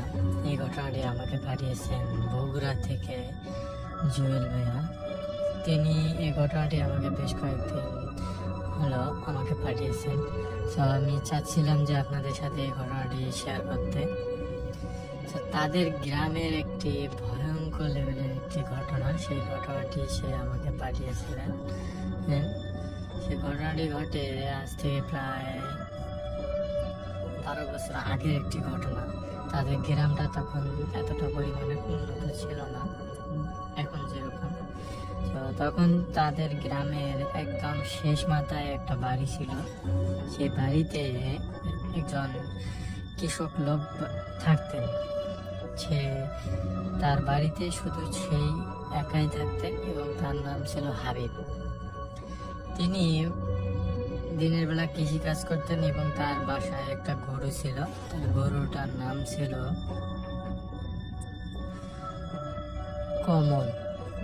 এই গরুটাকে সে প্রতিনিয়ত যত্ন এবং গরুটাকে একটা ভালো দিক ছিল গরুটার, যে গরুটাকে বেঁধে রাখা লাগতো না, কারণ সন্ধ্যা হলে গরুটা নিজে থেকে গোয়ালে ঢুকে যেত এবং সকাল হলে নিজে থেকে বেরিয়ে আসতো। এরকম শান্তশিষ্ট একটা গরু ছিল তার, হাবিব মিয়ার। সেই গরুর নাম ছিল কমলা। এই কমলা গরুটাকে উনি খুবই যত্ন করতেন এবং তার সব গরু যেরকম উজ্ঝাটু কতগুলো গরু থাকে, এরকম কোনো গরু ওর মধ্যে এরকম কোনো ইয়া ছিল না। আর এই গরুটাকে প্রতিনিয়ত কিন্তু এই হাবিব মিয়া ভালোভাবে যত্ন নিতেন। একদিন হঠাৎ করে রাত্রিকালীন সময় ঝড় শুরু হয়ে গেছে তাদের এলাকায়। তো এই ঝড়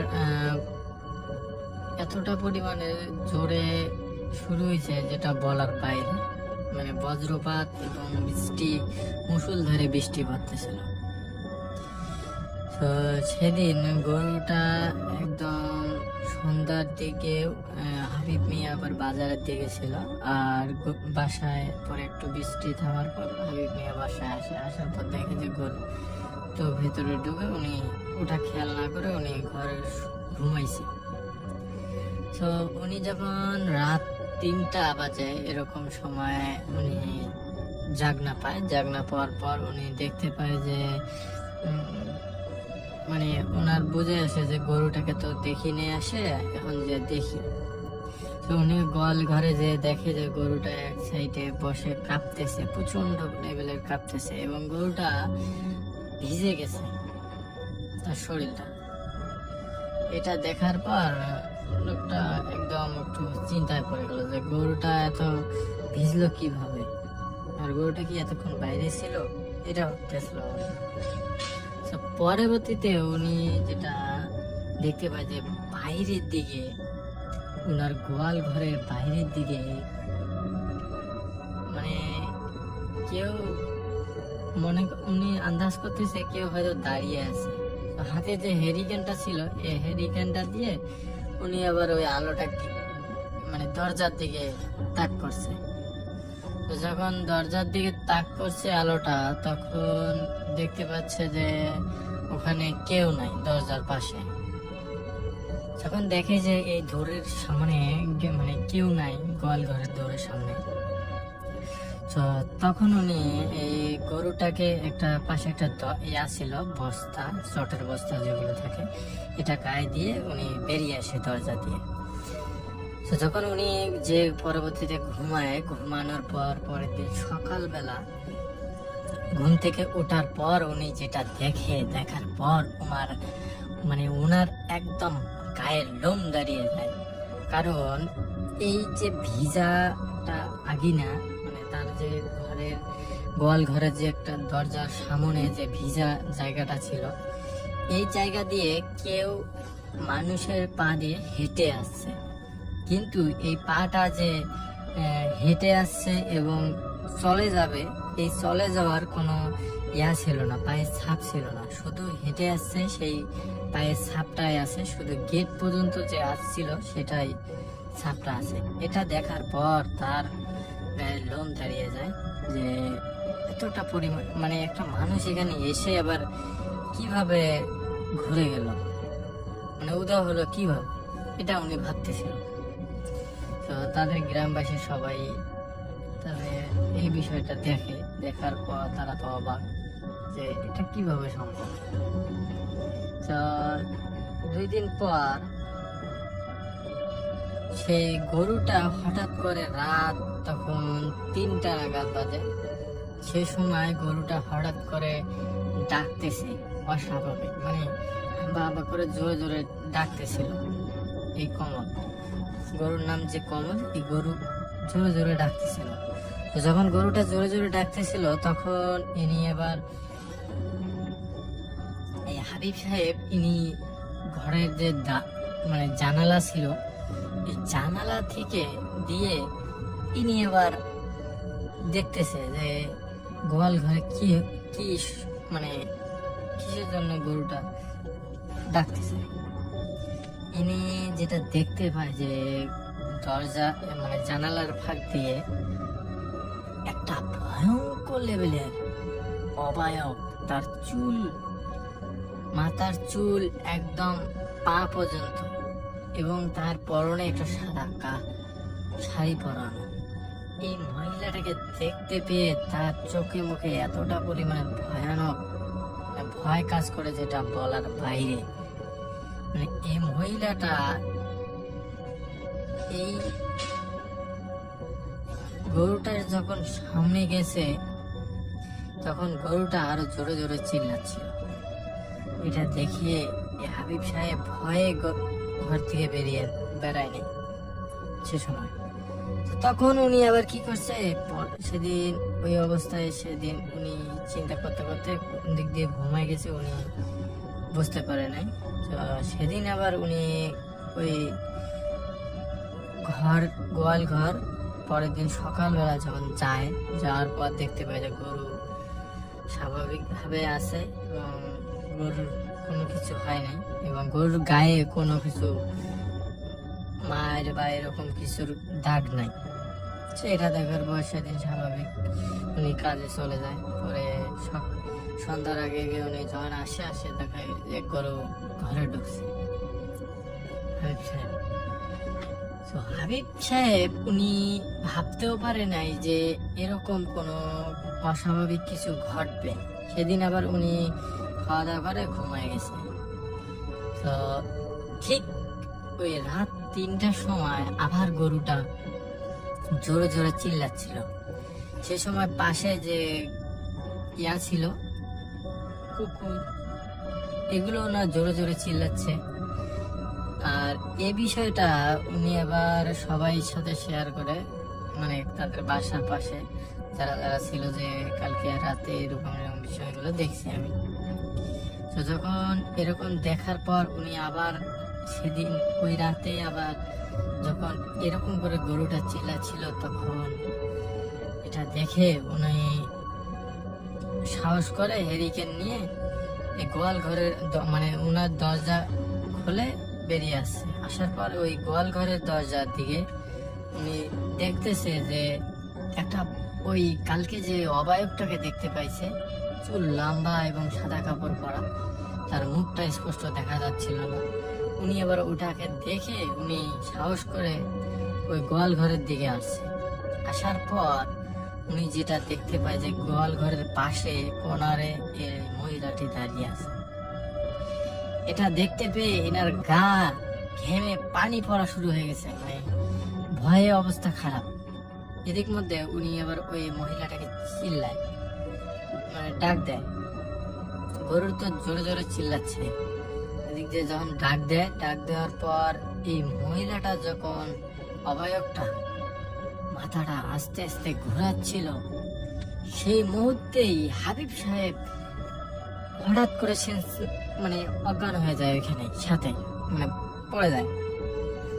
এরপর পরের দিন সকালবেলা এই হাবিব সাহেবকে তাদের গ্রামবাসীরা এসে গোয়াল ঘরের দরজার পাশে মানে অজ্ঞান অবস্থায় পড়ে থাকা দেখে। তাকে পরে জ্ঞান ফেরা হয়। তার থেকে তারা সবাই শুনে যে এরকম এরকম বিষয়। তো ঠিক ওই দিনের মানে 3 দিন পর পর তার আগে একটা কাহিনী হয়েছে, যেটা এই গরুটা শরীরটা এতটা পরিমাণে দুর্বল হয়ে যায় যেটা বলার বাইরে।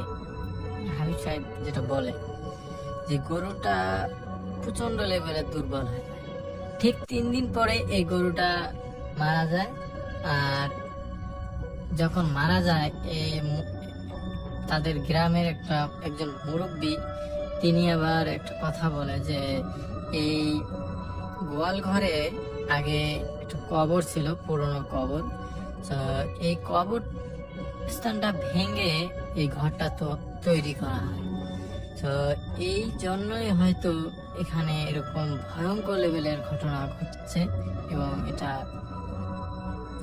হয়তো বা এর কারণেই হতে পারে, এরকম করে বলে। যখন কবরস্থানের কথা শুনছে, পরবর্তীতে হাবিব সাহেব এই ঘরটা ভেঙে দেয় এবং ওখানে ফাঁকা জায়গায় রাখে। আর এর পরবর্তীতে এই জায়গাটা যদি পাশ দিয়ে কেউ ঝড়ের রাত্রে যাইতো, বৃষ্টি পড়ার সময় যাইতো, সে নাকি হঠাৎ করে গরুর মানে ডাক শুনতে পাইতো, অস্বাভাবিক। এটা শুনতে পেয়ে তাদের সবারই ভয় কাজ করে, এই জন্য তারা এরকম করে ওই জায়গাটার পাশ দিয়ে আর যাতায়াত করতো না। তো এটাই ছিল জহুল ভাইয়ের ঘটনা। আমি জানি না আপনাদের ঘটনাটি কতটুকু ভালো লাগলো। তো যদি ঘটনাটি কোনো ভুল ত্রুটি হয়ে থেকে ক্ষমা করে দেবেন রাসেল ভাই। তো এটাই ছিল আমার ঘটনা। আসসালামু আলাইকুম, আল্লাহ হাফেজ, আবার দেখা হবে নতুন ঘটনা।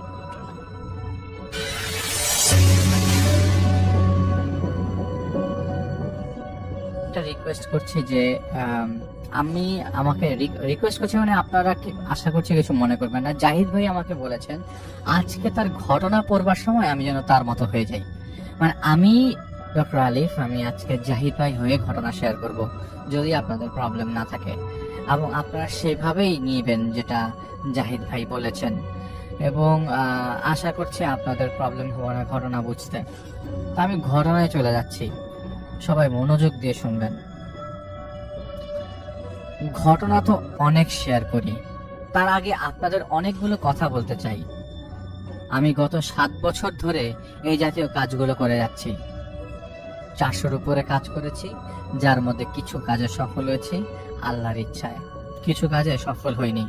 আপনাদের ধারণা নেই আমি কি কি পরিস্থিতির মধ্যে দিয়ে গেছি। আমি কোনোদিন সাধনা করিনি, কিন্তু হ্যাঁ, প্রচন্ড আগ্রহ ছিল ইমামদের পিছনে পিছনে ঘোরার। তাদের পিছনে ঘুরতাম, মাদ্রাসায় যেতাম, এটা ওটা করতাম, কিন্তু সাধনা করতাম না। আমি 16-17 বছর থেকেই তাহাজ্জুদ পড়তাম, কারণ আমার খুব ভালো লাগতো তাহাজ্জুদ পড়তে। আর জীবনের অনেক চড়াই উতরাই আছে, আমাদেরও ছিল, আমারও ছিল। জীবনে মোড় ঘুরে যায়, আমারও ঘুরে গিয়েছিল। ডিপ্রেশনে ছিলাম 3টা বছর, নিজেকে একা করে ফেলেছিলাম সবকিছু থেকে। আমরা এমন একটা সমাজে বসবাস করি যে সমাজ এখনো বোঝে না একটা মানুষ ডিপ্রেশনে ভুগলে তার অবস্থা কেমন হয়। সমাজ মনে করে খেয়ে দেয়ে শান্তিতে সুখে দিন কাটানোই হলো সুখ।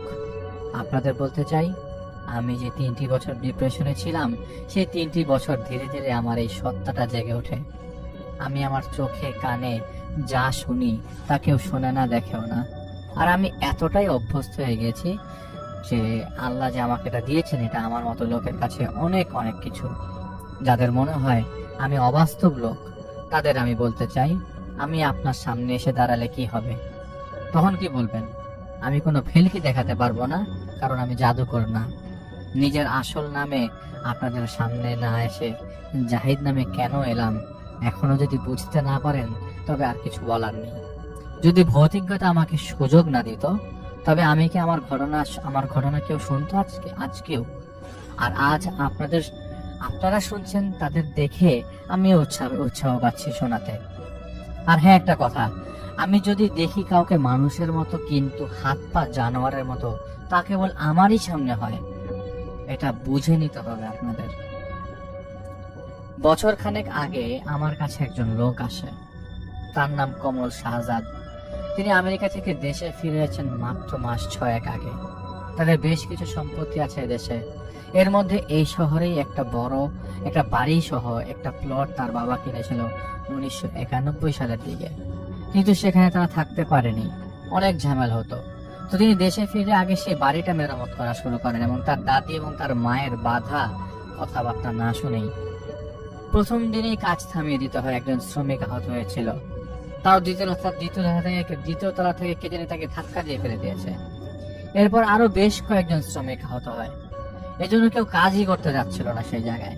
কিছুটা বিরক্ত ছিলেন কমলের জন্য। আর এদিকে দাদি এবং মা বারবার বলতেন, ওইটা অভিশাপের বাড়িতে, কাজ কিছু করিস না ওই জায়গায়, আমাদের সুখ আল্লাহ তাআলা ফিরিয়ে দিয়েছেন, তুই বুঝিস না এগুলো, তাই নতুন করে আবার টেনে আনিস না। কিন্তু তিনি পাত্তা দিতেন না, তিনি চাইতেন যে সেই বাড়িতে থাকতে। 2 তলা বিশিষ্ট বাড়ি এবং বেশ বড় একটা খোলা জায়গা আছে সাথে। তিনি একদিন কি আছে সেই বাড়িতে, কিসের জিনভূত আছে তা খুঁজে বের করতে যান। তিনি আগেও বারবার এই বাসায় ঢুকেছিলেন, তার তেমন কোনো অনুভূতি হয়নি, কিন্তু সেদিন সকালে তিনি যখন বাসায় প্রবেশ করেন তার কাছে মনে হতে লাগলো যেন তিনি অনেক মানুষের মাঝখান দিয়ে চলাফেরা করছেন। গায়ে কাটা দিচ্ছিল তার, এমনকি এতটা নিশ্চুপ ছিল সেই বাড়ি যে যেন শুই পড়লেও শোনা যাবে। আর খুব ঠান্ডা বাতাস বইছিল তার চারপাশ দিয়ে। তিনি 2য় তলায় যায়, সেখানে তিনি দাঁড়িয়ে এদিক ওদিক দেখছিলেন। তখন তিনি দেখলেন অনেকটা দূরে একজন লোক দাঁড়িয়ে আছে। বাড়িটার ফ্লোর গুলো প্রায় 2000 স্কোয়ার ফিটের কাছাকাছি। এই কে বলে তিনি যখন ডাকলেন তখন সেই লোক তার দিকে ঘুরে তাকায়। তিনি বলছেন, এই কে? তো লোকটা ঘুরে তাকায় তার দিকে। তিনি দেখতে পান হুবহু তার মতো দেখতে একজন লোক তার দিকে তাকিয়ে আছে। তিনি ভয় পেয়ে যান, সাথে সাথেই কাঁপতে থাকা গলায় তিনি আবার জিজ্ঞেস করলেন, আপনি কে? তখন সেই লোক এগিয়ে আস্তে আস্তে তার দিকে কাছে চলে আসে এবং বলতে থাকে গম গম স্বরে, তোর মা অনেক কেঁদেছিল সেদিন, অনেক মিনতি করেছিল যেন তোদের পরিবারকে আমি শেষ না করে ফেলি। আর আজ তোর মতো শুয়োপোকা আমার সামনে দাঁড়িয়ে আমাকে জিজ্ঞেস করছে আমি কে। এই কথাগুলো বলতে বলতেই কমলের মতো দেখতে লোকটি তাকে তাড়া করতে লাগে। তো তিনি ভয়ে দৌড় দেন এবং বাইরে চলে আসেন এবং তিনি দেখেন দিনের আলোয় তাকে ধাওয়া করতে লোকটা নিচতলায় দাঁড়িয়ে ক্রোধে পায়চারি করছে তার দিকে তাকিয়ে, এবং অন্যান্য জানালাগুলো থেকে তার মতো হুবহু লোক দেখতে পান তার দিকে তাকিয়ে আছে। তিনি ভয়ের কারণে পাশে একটা মসজিদে চলে যায় আর পরে তার বাসায় চলে যায়। সেদিন তার স্ত্রী ও তার 4 বছরের সন্তানকে নিয়ে কমলের শ্বশুর বাড়িতে ছিলেন। তিনি তার বাসায় প্রবেশ করেন। ঘরে ঢুকে তিনি দেখতে পান সিলিং ফ্যান ভেঙে পড়ে আছে ফ্লোরে, আর সবকিছু এলোমেলো, যেন ঝড়ো বাতাস বয়ে গেছে কিছুক্ষণ আগে। সেদিন মাগরিবের পর বাসায় তিনি কিছু একটা করছিলেন তার কম্পিউটারে। তখন তিনি কিছু একটা পড়ার শব্দ পান রান্নাঘরে। এরপর ডানা ঝাপটানোর শব্দ আসতে লাগলো। তিনি উঠে যেয়ে দেখতে পান একটা দাঁড় কাক ডানা ঝাপটাচ্ছে, কিন্তু সেটার মাথা ছিল না। ঠিক তখনই থাম করে একটা শব্দ হয় কিচেনের জানালায়। আটকে ওঠেন তিনি এবং দেখতে পান লাল একটা মানুষ যার মাথায় চুল নেই। তিনি তীব্র ক্ষোভে তার দিকে তাকিয়ে আছে জানালার সাথে লেপ্টে থেকে। তিনি দৌড় দিয়ে অন্য ঘরে যাবেন, ঠিক ওই মুহূর্তে বিদ্যুৎ চলে যায় ফ্ল্যাটের। তিনি অন্ধকারে বের হয়ে কাউকে ডাকতে যাবেন, ঠিক তখন তার ফ্ল্যাটের গেটে ধাম ধাম করে কে জানি লাথি মারছিল। আতঙ্কে কাঁপতে কাঁপতে তিনি তার বেডরুমে চলে যায়, গেট লাগিয়ে দিয়ে বারান্দায় যে মানুষকে ডেকে সাহায্য চাইতে লাগলেন, কিন্তু ভয়ের চোটে তার গলা দিয়ে শব্দই আসছিল না। এদিকে তিনি শুনতে পান মূল দরজাটা কে জানি খুলে ফেলেছে, আর সাথে সাথে তার বেডরুমের দরজাটা খুলে গেছে। তিনি নড়াচড়া করতে পারছিলেন। তিনি দেখতে পান কালো কাপড় জড়ানো একজন লোক হাতে চকচকে কিছু একটা নিয়ে এগিয়ে আসছে তার দিকে। আসলে আতঙ্ক কেমন যে আতঙ্কিত হয় সেই বোঝে। তিনি কিন্তু চোখ বন্ধ করতে পারছিলেন না। শুনতে পাচ্ছিলেন ঘেরে ঘেরে গলায় সেই ছায়ামূর্তি তাকে বলছে, আজ এতগুলো দিনের পর সমীরণ তার নাতিকে পাঠিয়েছে আমাদের সরাতে। আরে তুই তো সেই সমীরণের জাত, রক্ত যার মাটি খাওয়ার ক্ষুধা মেটানো, ক্ষুধা কখনো মিটবে না। মরার সময় তোর হয়েছে সমীরণ। এই তাকিয়ে দেখ এটা কি, বলে তাকে সেই চকমকে ছুরিটা দেখায় সেই ছায়ামূর্তি। এরপর সে বলে, এ হলো তোর জম, বলে তার মাথা বরাবর কুপিয়ে যেতে লাগলো। তিনি বুঝতে পারছিলেন তার কপাল বেয়ে রক্ত পড়ছে, তার ছিটকে যাচ্ছে রক্ত এদিক সেদিক। তার আর কিছু মনে নেই। এরপর পরে তিনি নিজেকে আবিষ্কার করেন সেই ফ্ল্যাটেই। তার স্ত্রী, তার মা আর তার আত্মীয় স্বজন ছিলেন সেখানে। রাতে তাকে ফ্ল্যাটের গেটের কাছে বেহুশ অবস্থায় পড়ে থাকতে পাওয়া যায়। আর তার মা মাথায়, কপালে, তার মাথার তালু পর্যন্ত একটা 4 ইঞ্চি লম্বা কাটা দাগ পান। তার মা তাকে বলছিলেন, এত কিছু এই বাড়ি কেড়ে নিল, আর আমি তোকে আগলিয়ে রেখেছিলাম এতদিন, আজ তুইও নিজের বিপদ ডেকে আনলি বাবা বলে অঝরে কাঁদছিলেন তিনি। তিনি প্রায় রাতে মৃগী রোগীর মতো আচরণ করতেন আর বলতেন, আমাকে মেরো না, আমি ভুল করেছি বলে বিড়বিড় করতেন। এটা দেখে তার মা কিছু খাবার রান্না করে সেই বাসার উঠানে তিনি নিজে রেখে আসেন। এরপর কমল পরে সুস্থ হন, কিন্তু তিনি জানতে চাননি কিসের সমস্যা সেই বাড়িতে।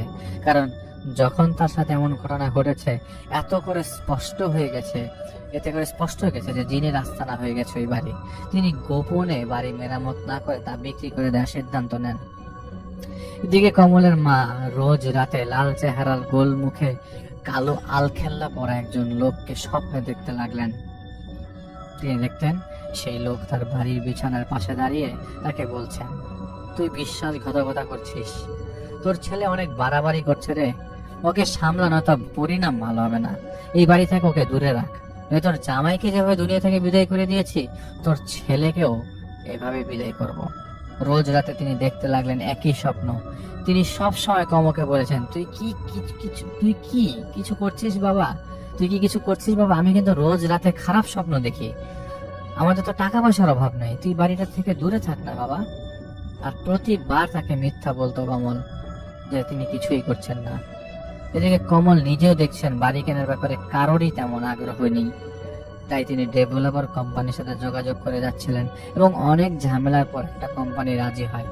আর যেদিন সেই কোম্পানি রাজি হয়, সেদিন রাতে কমলের মা স্বপ্নে দেখেন সেই লোকটিকে আজ তার দিকে ভয়ানক দৃষ্টিতে তাকিয়ে আছেন। সেই লোকটি তাকে বলে, যদি আগে জানতাম তোদের রক্তে বিশ্বাসঘাতকতা থেকেই যাবে, তাহলে সেদিন তোদের বংশ নির্মূল করে দিতাম। সময় গুনতে শুরু করে দে, তোদের বংশ নাশ হতে চলেছে বলেই লোকটি ঘর থেকে বের হয়ে যায়। স্বপ্নে তিনি শুনতে পাচ্ছিলেন তার শাশুড়ির যন্ত্রণায় চিৎকার দিচ্ছেন, আর সাথে নারকে উল্লাস করার ধ্বনি ভেসে আসছিল তার ঘর থেকে। এমন মনে হচ্ছিল যে তার শাশুড়িকে শূন্যে তুলে বারবার নিচে ফেলে আছাড় মারা হচ্ছিল। ধাম করে একটা শব্দে এবার তার আসলেই ঘুম ভেঙে যায়, আর তিনি শুনতে পান তার বয়োবৃদ্ধ শাশুড়ির ঘর থেকে গোংরানির শব্দ আসছে। তিনি দ্রুত উঠে যায়, দেখতে পান তার শাশুড়ি নিচে পড়ে আছেন আর তার হাত একটা উল্টো দিকে ঘোরানো। এটা দেখে তিনি দৌড় দিয়ে কমলার পাশের ফ্ল্যাটের লোকজনদেরকে ডেকে নিয়ে আসেন, হাসপাতালে নিয়ে যান। সেখানে ডাক্তাররা তাকে মৃত ঘোষণা করেন। আপাত দৃষ্টিতে দেখলে মনে হবে তার শাশুড়ির শোল্ডার ডিসলোকেটেড হয়ে গেছে বিছানা থেকে পড়ে যায়, কিন্তু কমলের মা তো ঠিকই দেখেছিলেন স্বপ্নে। তাই তার দাফনের পর কমলের মা কমলকে একান্ত ডেকে নিয়ে তার মাথায় হাত দিয়ে সত্য কথা বলতে বললে কমল পরে বলেন তিনি ডেভেলপার ঠিক করেছেন যারা সেই বাড়ি ভেঙে বহুতল ভবন করবে। তখন কমলের মা কমলকে স্বপ্নের কথা বলেন এবং এটাও বলেন এইভাবেই তার বাবা মারা গিয়েছিলেন, যেভাবেই তার শাশুড়ি আজ মারা গেলেন। তিনি কমলকে ওয়াদা করান যেন সেই বাড়ির ব্যাপারে তিনি ভুলে যান এবং বিদেশে যেন চলে যায়। অনেক ভেবে চিন্তে তখন কমল তার মায়ের কথায় রাজি হয়, কিন্তু সেদিন রাতে স্বপ্নে সেই লোকটি আসে, কালো কাপড় পরা, লাল চেহারার, এক টুকরা সাদা কাপড় রেখে যায় তার বিছানায়। এরপর ঘুম ভেঙে যায় তার। নামাজের জন্য উঠে বসবার সময় ঠিকই তিনি সেই কাপড়ের টুকরো দেখতে পান, 4 আঙ্গুল সাইজের কাপড়। এবার তিনি সেই কাপড় নিয়ে একজন হুজুরের কাছে যান এবং এখন পর্যন্ত হওয়া ঘটনাগুলো শেয়ার করেন। সেই হুজুর কাপড়টি তার কাছে রেখে দিয়ে পরদিন কমলার মাকে আসতে বলেন। পরদিন গেলে সেই হুজুর বলেন, দেখুন এই কাপড়টা সদ্য তুলে আনা কাফনের কাপড়, যে জিন এটা করেছে সে খুব শক্তিশালী, সে আপনাকে ওয়ার্নিং দিচ্ছে বড় কোনো বিপদের। সেই হুজুর তাকে আরেকজনের ঠিকানা দিয়ে বলেন, সেখানে একটু যোগাযোগ করুন, দেখুন সাহায্য পান কিনা। বেশ কয়েকদিন পর একটা পারিবারিক অনুষ্ঠানের জন্য কমল তার স্ত্রী সন্তান নিয়ে ময়মনসিংহ যান। সেখানে তারা 4 দিন ছিলেন। যেদিন তারা ফিরবেন তার আগের দিন রাতে কমলের মা আবারও স্বপ্ন দেখেন এবার সেই লোকের কোলে ছিল তার নাতি, মানে কমলের সন্তান, ঘুমন্ত অবস্থায়। তিনি তাকে বলছিলেন, চালিয়ে যা তোর শত চেষ্টা, বরবাদ তোদের এবার করেই ছাড়বো। এরপর তিনি দেখতে পান সেই লোক একটা সাদা কাপড়ে তার নাতিকে বাঁধতে শুরু করে, যেভাবে কাফনের কাপড় পরানো হয় সেভাবে। আর সাথে সাথে কিছু একটা পড়তে লাগলো সেই লোক। এরপর হুট করে এমন একটা গিট কাপড়ে লাগালো যার দরুন তার নাতির শরীর কাপড়ের ভেতরে দুমড়ে মুচড়ে যেতে লাগলো।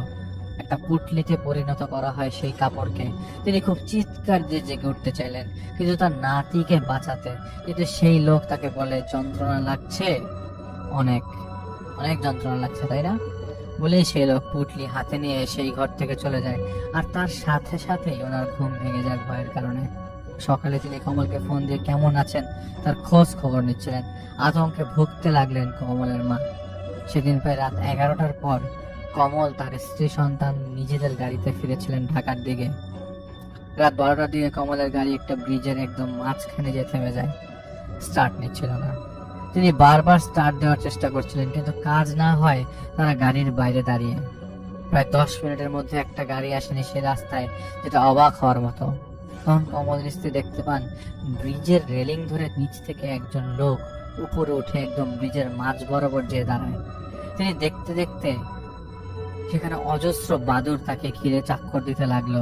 আর হনুমান যেভাবে দল বেঁধে হু হু করে শব্দ করে, সেভাবে শব্দ করে তাদের দিকে আগাতে লাগলো। এটা দেখে ততক্ষণে কমল আর তার স্ত্রী গাড়িতে ঢুকে যান। তার স্ত্রী কাঁদছিলেন আর কমল গাড়ি স্টার্ট দেওয়ার আপ্রাণ চেষ্টা চালাচ্ছিলেন।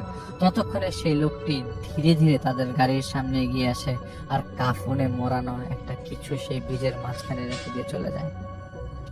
হঠাৎ সেই লোক তার পেছন থেকে ধারালো কিছু একটা বের করে কোপ মারে সেই কাফনের পুটলিতে। আর তখনই তাদের গাড়ির উপরে অদৃশ্য কিছু একটা ধাম করে বাড়ি মারতে লাগে।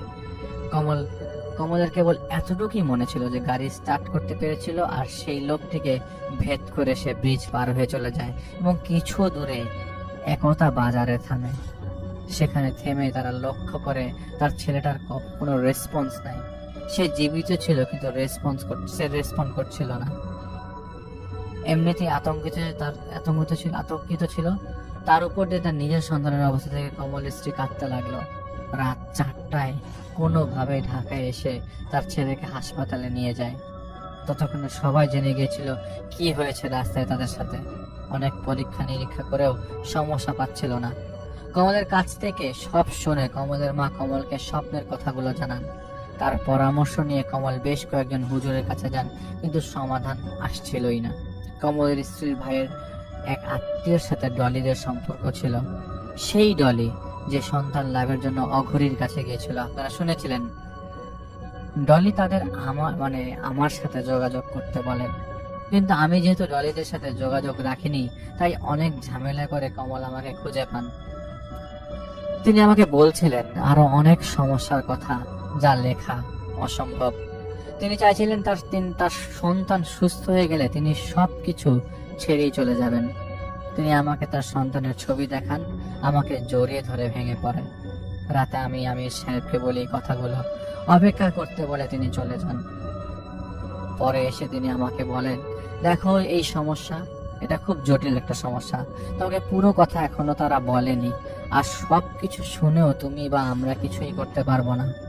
এখানে 53টি পরিবার আছে। একটা পুটলি আছে যেটায় কমলের গাড়ির কাফনের কাপড় থেকে অল্পখানি কাপড় কেটে একটা পুতুল বানিয়ে সেটাতে কুফরি করে পিন গেঁথে রাখা হয়েছে। এটা করেছে কমল সাহেবের সন্তানের নামে। এজন্য তার সন্তানটা এমন হালে আছে। এরা এদের জানের ক্ষতি করেই ছাড়বে। এরা এখানে থাকতো না, এদের এখানে আনা হয়েছে। এই জমিতে এই সমস্যা। মনে হচ্ছে এই জমিটা দখল করতে এই জানোয়ারগুলোকে লেলিয়েছিল এই কমলের বাবাই। আমাদের জানা মতে এখানে একজন বয়স্ক মহিলা থাকতেন, যাকে প্রথমে হয়তো কুফরি করে মেরে ফেলা হয়েছিল। এরপর তার জমি, যেটায় ছোট মাদ্রাসা চলতো, সেই মাদ্রাসাকে উৎখাত করা হয় এই জানোয়ারগুলোকে দিয়ে উৎপাত শুরু করিয়ে। এরপর নামমাত্র মূল্যে সেই জমি কমলের বাবা বাগিয়েছিল। এখন এমন কিছু হয়েছে যার কারণে উল্টাই জানোয়ারগুলোই তাদের ক্ষতি করা শুরু করে। আর এখানে আমাদের সামর্থ্য নেই এদের সাথে পাল্লা দেবার। বাচ্চাটার নামে জাদুঘরা পুতুলটি ওই বাড়িতেই আছে, 2য় তলার একটা বাথরুমে। কিন্তু সেখান থেকে কে নিয়ে আসবে, এটাই তো আসল কথা। যদি কেউ পারে তবে হয়তো সে পাগল লোক পারবে। তারা ইচ্ছা করে সেই বৃদ্ধ মহিলাকে মেরে ফেলেছে। আমাদের নিজেদের খুব খারাপ লেগেছে, কিন্তু শক্তি সামর্থ্য হিসাবে আমরা দুর্বল। আমি তাকে জিজ্ঞেস করি যদি আমি যে আনতে পারি বা কোনোভাবে আলাপ করে কোনো কিছু করে আনা যায় কিনা সেই পুটলিটা। আমির সাহেব বলেন, দেখো তুমি বাঘের সাথে তর্ক করতে পারবে না, কারণ সে বাঘ, সে তোমাকে তার শিকার মনে করবে। তাই তুমি বাদ দাও, এড়িয়ে যাও এই কাজটা। ওরা তোমাকে পেলে পাগল বানিয়ে ছেড়ে দেবে। তো আমাকে বুঝিয়ে উনি চলে যান। পরদিন আমি অনেক বুঝিয়ে আমার অপারগতা প্রকাশ করি তাদের কাছে, এবং এটাও বলে যে আমির সাহেব আমাকে বলেছেন এই জিনিসগুলো। পরে কমলের মা আমাকে খুব জোর করেন এবং তাদের বাসায় আমাকে আসতে বলেন। তার খুব জোরাজোরিতে অনেকটা বাধ্য হয়ে আমি যাই তাদের বাসায়। আমি শুরুতেই তাকে না করে দিই যে আমার পক্ষে কিছু করা সম্ভব না। তখন তিনি আমাকে বলেন, বাবা তুমি যেই কথা বলেছো তা কথা জানার কথা, কারোর জানার কথা ছিল না। আমি শুধু তোমাকে পুরো সত্য কথাটুকু শোনাতে চাই। এরপর তুমি নিজেই বিচার করে নিও আমার নাতিটাকে তুমি বাঁচাবে কিনা। কমলের মা বলতে লাগলেন, কমলের বাবার নাম কামাল লোহানী। তিনি পৈতৃক সূত্রে অনেক জমি জমার মালিক ছিলেন, কিন্তু তারপরও তার এই জমিটার উপর নজর ছিল। এই জমিটার একমাত্র মালিক ছিলেন সফেদা খাতুন, বৃদ্ধ একজন মহিলা। জমিটা বড় হওয়া এবং সওয়াব পাওয়ার আশায় তিনি বেশ কয়েকজন হুজুরকে মাদ্রাসা চালাতে দিয়েছিলেন। কোন রকম পাওয়ার আশায় তিনি কিন্তু কোন রকম ছাপরা ঘর তুলে মাদ্রাসা চলছিল সেখানে। অতি চালাক কামাল সক্ষতার গড়ে তোকে সেই বৃদ্ধার সাথে গড়ে তোলে আর কি। সক্ষতা খুব দেখভাল করতে লাগে এবং নিজের টাকা পয়সা ছাপরা ঘরে বদলে টিনের ঘর তুলে দেয়। তার এমন কর্মের কারণে সবাই তাকে খুব ভালোবাসত এবং অন্ধবিশ্বাস করত। এজন্য সেই বৃদ্ধা তাকে তার জমির দায়ভার দিয়েছিলেন সরল বিশ্বাসে, যেন তিনি মারা গেলে মাদ্রাসা যেন চলতে থাকে। কামাল এই সুযোগটাই নিয়েছিলেন। জমির দায়িত্ব বুঝে নিয়ে তিনি শিলং যান একজন তান্ত্রিকের কাছে। সেখানে যে তিনি প্রথমে সেই বৃদ্ধার নামে জাদু করেন। তিনি ফিরে এসে জানতে পারেন বৃদ্ধা মারা গেছে। সুচতুর এই লোকটা জমিও চাইছিলেন আর নিজের সৎ ইমেজটা ধরে রাখতে চেয়েছিলেন। এই জন্য তিনি সমারোহ করে 40 পালন করেন সেই বৃদ্ধ মহিলার, যা বেদাত। আর মাদ্রাসার অনেক কিতাব এবং কিছু জিনিসপত্র দিয়ে দেন, যাতে কেউ তাকে নিয়ে সন্দেহ না করে। এরপর তিনি আবার শিলং যান। সেই তান্ত্রিক দ্বারা 600 বা তার অধিক বছর পুরাতন এক সেরেকি পদ্ধতিতে পুরো এই জিনের বংশের বেশ কয়েকজনকে সেরেকি ক্ষমতার বলে সেই জমিতে আসতে বাধ্য করে এবং তাদের দিয়ে নিপীড়ন শুরু হয়ে যায় সেই মাদ্রাসার উপর। মানুষের গরু, ছাগল, বিভিন্ন পাখি প্রথম দিনের রাত পোহানোর পর জমিতে গেঁথে রাখা অবস্থায় মৃত পাওয়া যেত। এরপর রাতে সমানে টিনগুলোতে বাড়ি মারা হতো। এই জন্য 2 দিন বিকেলেই মাদ্রাসা খালি হয়ে যায়, কারণ সেই সময়কালে প্রচন্ডভাবে মানুষ ভয় পেয়েছিল এমন কর্মকাণ্ডে। পরে তিনি তার মতো করে হুজুর নিয়ে আসেন, কিন্তু তিনি তো জানতেন কেউ কিছু করতে পারবে না। এরপর সেই মাদ্রাসার হুজুরা চলে যেতে চাইলে তিনি তাদের কিছু টাকা পয়সা দিয়ে কিছু কাগজে সই নিয়ে নেন এবং সেই হুজুরা চলে যান সেই এলাকা ছেড়ে। এখন এই জমির মালিক কামাল হয়ে গেলেন। সেই কবিরাজকে পরে তিনি এনে সেই জিনগুলোকে বন্দি করে সেই জমির মাটিতে পুঁতে ফেলেন আর বাড়ি তৈরির কাজ শুরু করেন। বাড়ির কাজ প্রায় যেদিন শেষ, সেদিন সকালবেলায় কবিরাজের মৃতদেহ পাওয়া যায় বাসার এলাকায়। তার লাশ এমন অবস্থায় ছিল যেন টেনে টেনে তার হাত পা আর মাথা কোনো প্রাণী ছিঁড়ে ফেলেছে। এতে তেমন ভ্রুক্ষেপ ছিল না ওনার মনে, কিন্তু সেদিন রাতে তার ঘুম ভেঙে যায় দরজা পেটানোর শব্দে। এমন ভাবে পেটাচ্ছিল সেই দরজা যাতে মনে হচ্ছিল ভেঙে ফেলতে চাইছে কেউ। তিনি একটা লাঠি নিয়ে সেই দরজার পাশে দাঁড়ান। তিনি দাঁড়ালে দরজা পেটানোর শব্দ থেমে যায় আর তিনি শুনতে পান কুকুরের ঘ্যার ঘ্যার শব্দ, যেখানে কুকুরগুলো তাকে শাসাচ্ছে। ঠিক তখন তার সামনে একটা কাটা হাত পাশে থাকা রান্নাঘরের জানালা থেকে কেউ ছুঁড়ে মারে। সেই হাতটা সোজা এসে তার শরীরের উপর পড়ে আর টিকটিকে লেজের মতো করে লাফাতে থাকে।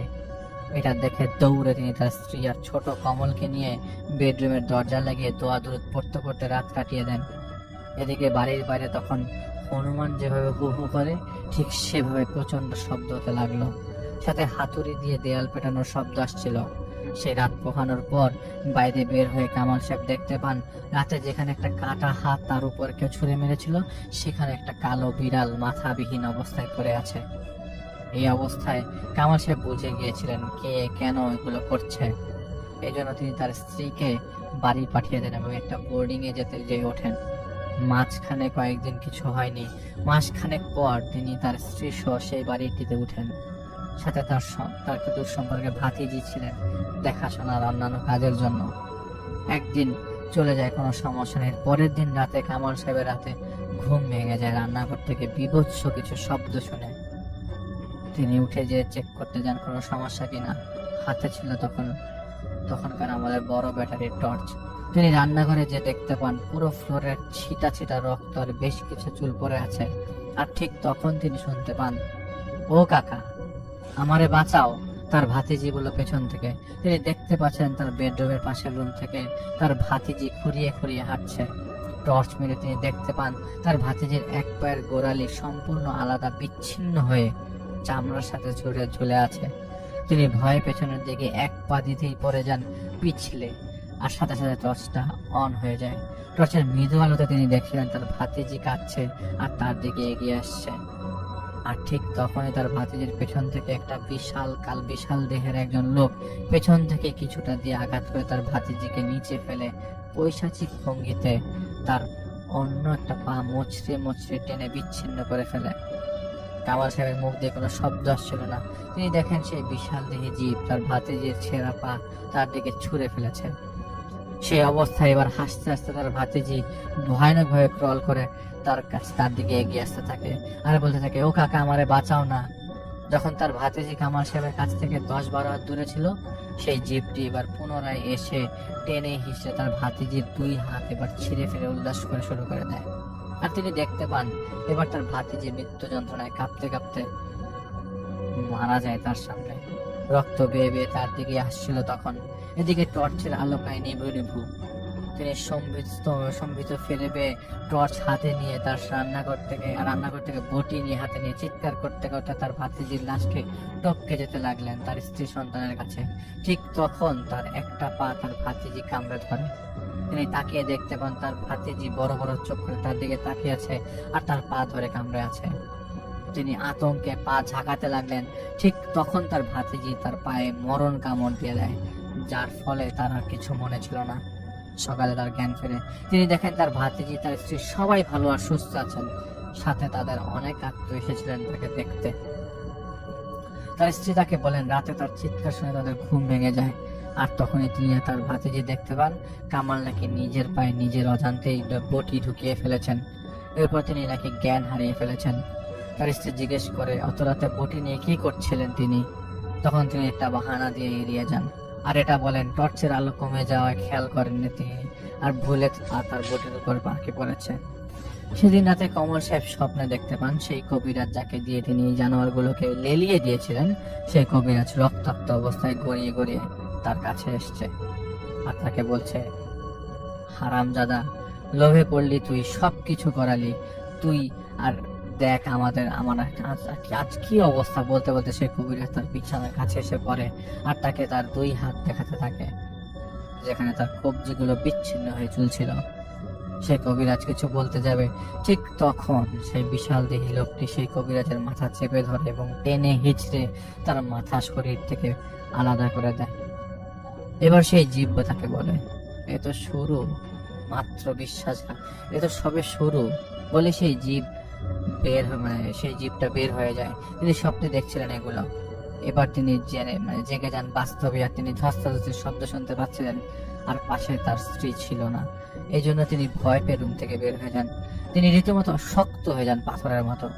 তিনি দেখতে লাগলেন অন্ধকারের মধ্যে একটা বিশাল জীব তার ভাতিজিকে 2 পা উল্টো করে ধরে তার মাথাটাকে সজোরে ফ্লোরে আছাড় মারছিল যতক্ষণ পর্যন্ত তার ভাতিজি নিথর না হয়ে যাচ্ছিল। এরপর সেই জীব একটা কাফনের কাপড় তার ভাতিজিকে পরিয়ে দেয়। এরপর সেই লাশ কাঁধে নিয়ে দেয়ালে মিশে যায়। সেদিন সকালে তার জ্ঞান ফিরিয়ে আনা হলে তিনি বাসা থেকে সবাইকে যা পর পারে নিয়ে বের হয়ে যেতে বলে। একটা ভ্যানে যখন কাপড়ের ব্যাগ ওঠানো হচ্ছিল তখন কামাল বলে এটা একটা চিৎকারের শব্দ আসে ছাদ থেকে। সেখানে উপস্থিত সবাই দেখেছিলেন তার ভাতিজি ছাদে দাঁড়িয়ে আছে। কোথায় যাচ্ছিস? তুই যাবি কত দূর? তোকে তোর বংশকে পিষে না ফেলে দিয়ে যাব না কোথাও, কিন্তু আজ তোকে একটা উপহার দিতে চাই। দেখ। তাকিয়ে তাকে এটা বলতে বলতে সে মেয়েটা 2 তলা থেকে এমন ভাবে লাফ দিল মাথা নিচু করে, যার মানে মাটিতে পড়ার সাথে সাথে, যার কারণে মেয়েটার ঘাড় ভেঙে যায় আর সেখানেই মেয়েটা মারা যায়। পরে মেয়েটার দাফনের পর কামাল সাহেব তার মা মানে কামাল সাহেব তার মা মানে কমলের দিকে কমলের দাদিকে সবকিছু বলে বলেন তিনি কি কি করেছিলেন। আসলে যখন তিনি এই জিনগুলোকে উৎপাত করাতে পাঠিয়েছিলেন, তখন সেই জিনগুলো কাজ হয়ে গেলে একটা ছেলেকে চেয়েছিল। তিনিও বিবেক হারিয়ে রাজি হয়ে গেছিলেন। যখন সেই জিনগুলো তার ছেলে মানে কমলকে নিয়ে যেতে চাইলো, তখন তিনি বলেন আমার ছেলে কেন নেওয়ার কথা তো ছিল না। কিন্তু সেই জিনরা নাছোড়বান্দা ছিল, এজন্য তিনি নিজের ছেলেকে বাঁচাতে সেই জিনকে বন্দি করে ফেলেন। ওই জিনদেরকে তিনি তার মায়ের সামনে কান্নায় ভেঙে পড়েন। তার মা তাকে তার এমন কাজের জন্য ভৎসনা করে। এরপর তাকে সিলেটের একজন পীরের কাছে পাঠান। সেই পীর তার সব কথা শুনে তাকে তাড়িয়ে দেন কাফের বলে। তিনি স্পষ্ট বলে দিয়েছিলেন তিনি কাফেরকে সাহায্য করেন না। এদিকে প্রতিদিন রাতে সেই বিশাল দেহের জিন এসে ওনার শরীরে আঁচড় দিয়ে যেত। তিনি ধীরে ধীরে অসুস্থ হতে লাগলেন। কোনো তাবিজে লাভ হচ্ছিল না। এভাবে 3 মাস যাওয়ার পর তিনি ভারতের আজমির এলাকায় একজন পীরের খবর পান। সেখানে যাবেন বলে ঠিকও করেন। সেদিন রাতে তিনি স্বপ্নে প্রথমবার সেই লোককে দেখতে পান যাকে কমলের মা দেখেছিলেন। গোল চেহারা, লাল রঙের সেই লোক তার 2 হাতে কিছু নিয়ে তার বিছানার পাশে এসে দাঁড়ান। কামাল দেখছিলেন সেই লোক তার ছেলে কমলকে কাফনের কাপড় পরাচ্ছেন। সেই লোকটি এরপর হুট করে একটা ধারালো কিছু বের করে কমলের মাথায় একটার পর একটা আঘাত করতে লাগলেন। কামলের মাথায় ফিনকি দিয়ে রক্ত ছুটে যাচ্ছিল। তার এইটা দেখে তিনি চিৎকার দিচ্ছিলেন ঘুমের মধ্যেই। তাকে তার স্ত্রী জাগিয়ে তোলেন, কিন্তু এবার তারা দুজন একসাথে দেখতে পান দেয়ালে লেখা মর শব্দটা। তিনি স্বপ্নের কথা বললেন তার স্ত্রীকে। তারা ভয় পাচ্ছিলেন কমলকে নিয়ে, এই জন্য সেদিন তারা রওনা হন আজমিরের উদ্দেশ্যে। সাথে ছিল কামলের ভগ্নিপতি। তারা আজমির এলাকায় এসে পীরের কাছে যেয়ে সবকিছু খুলে বলেন। সব শুনে সেই পীর আসতে চাননি, কিন্তু কমলের মায়ের কান্নায় তার মন গলে যায়। এই জন্য তিনি আসেন তাদের দেশে। পীর সাহেব নির্দেশ দেন 40 জন মানুষের জন্য খাবার রান্না করতে। সেই খাবার নিয়ে এশার নামাজের সময় তিনি সেই বাসায় যান। সেখানে তিনি এশার নামাজ বাইরে উঠানে পড়েন। তারপর খাবারগুলো নিয়ে সেই ঘরে প্রবেশ করেন। একটা কাগজে কিছু লিখে সেটা তিনি সেখানে রেখে চলে আসেন। এসে তিনি বলেন তাকে ফজরের নামাজের সময় এখানে আবার আসতে হবে। রাতে তিনি তার মতো ইবাদত করেন। ফজরের তিনি ফিরে এসে সেই বাসায় প্রবেশ করেন। সেখান থেকে তিনি নিজেই সেই খাবারগুলো নিয়ে বের হয়ে আসেন আর এসে বলেন আজও আবার 40 জনের খাবার রান্না করতে হবে। রান্না করা হয় আর আগের মতো তিনি খাবার দিয়ে আসেন, সাথে একটা চিঠি লিখে দেন। সেদিন ফজরে এসে তিনি আগের মতো বাসায় প্রবেশ করেন আর সেই খাবারগুলো নিয়ে বের হয়ে আসেন এবং পুনরায় আবারও 40 জনের খাবার রান্না করতে পারেন। সেই খাবার নিয়ে যথারীতি তিনি আবারও প্রবেশ করেন, আবারও সেখানে একটা চিঠি রেখে আসেন। এবার সেদিন ফজরের সময় বাসার গেটে এসে দাঁড়ালে তার লেখা সেই চিঠিটা গেটে বেঁধে রাখা অবস্থায় পাওয়া যায়। তিনি সেই চিঠিটা নেন এবং খুলে তা পড়েন। এরপর তিনি বলেন কমলকে হয়তো একটা আশার আলো আছে। কামাল সাহেব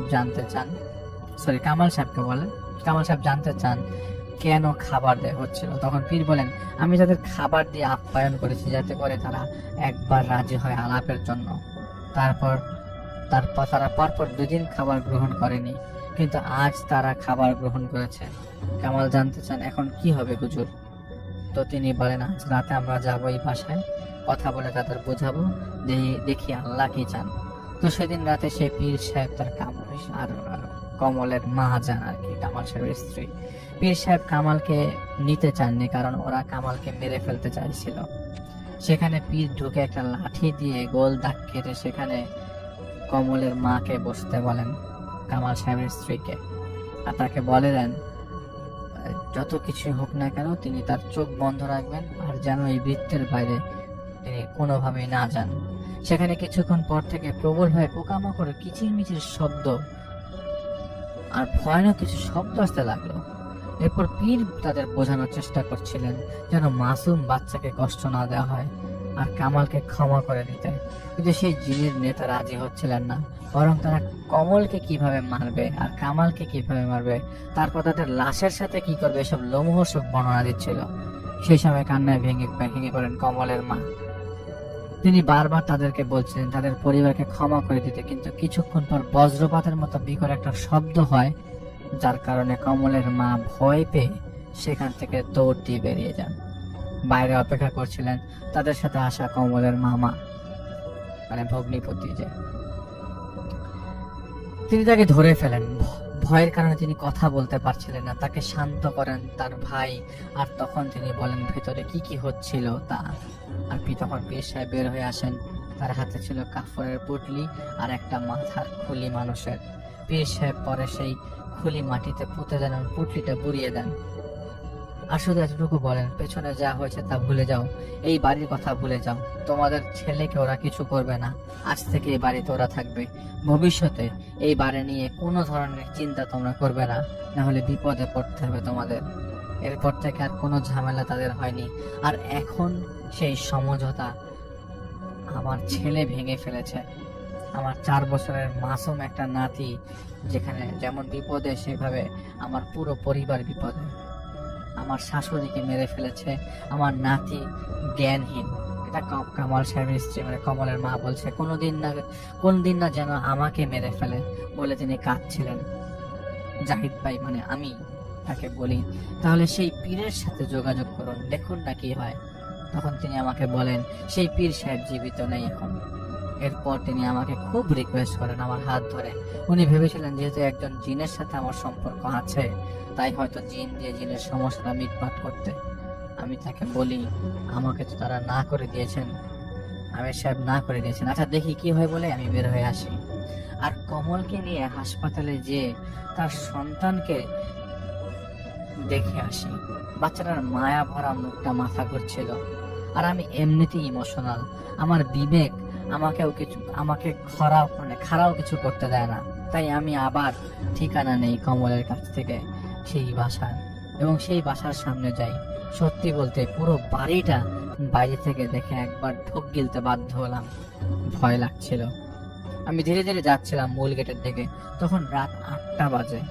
আমি দাঁড়িয়ে দাঁড়িয়ে ভাবছিলাম যাবো কি যাব না ভেতরে, আর পকেট থেকে রিংটা বের করে পড়তে যাচ্ছিলাম। আর ঠিক তখন আমার পাশেই 5-6 হাত দূরে থাকা একটা জানালায় ধাম করে একটা শব্দ হয়ে জানি হকচকিত হয়ে যায়। আমি দেখতে পাচ্ছিলাম ভেতরে কেউ দাঁড়িয়ে আমার দিকে তাকিয়ে আছে।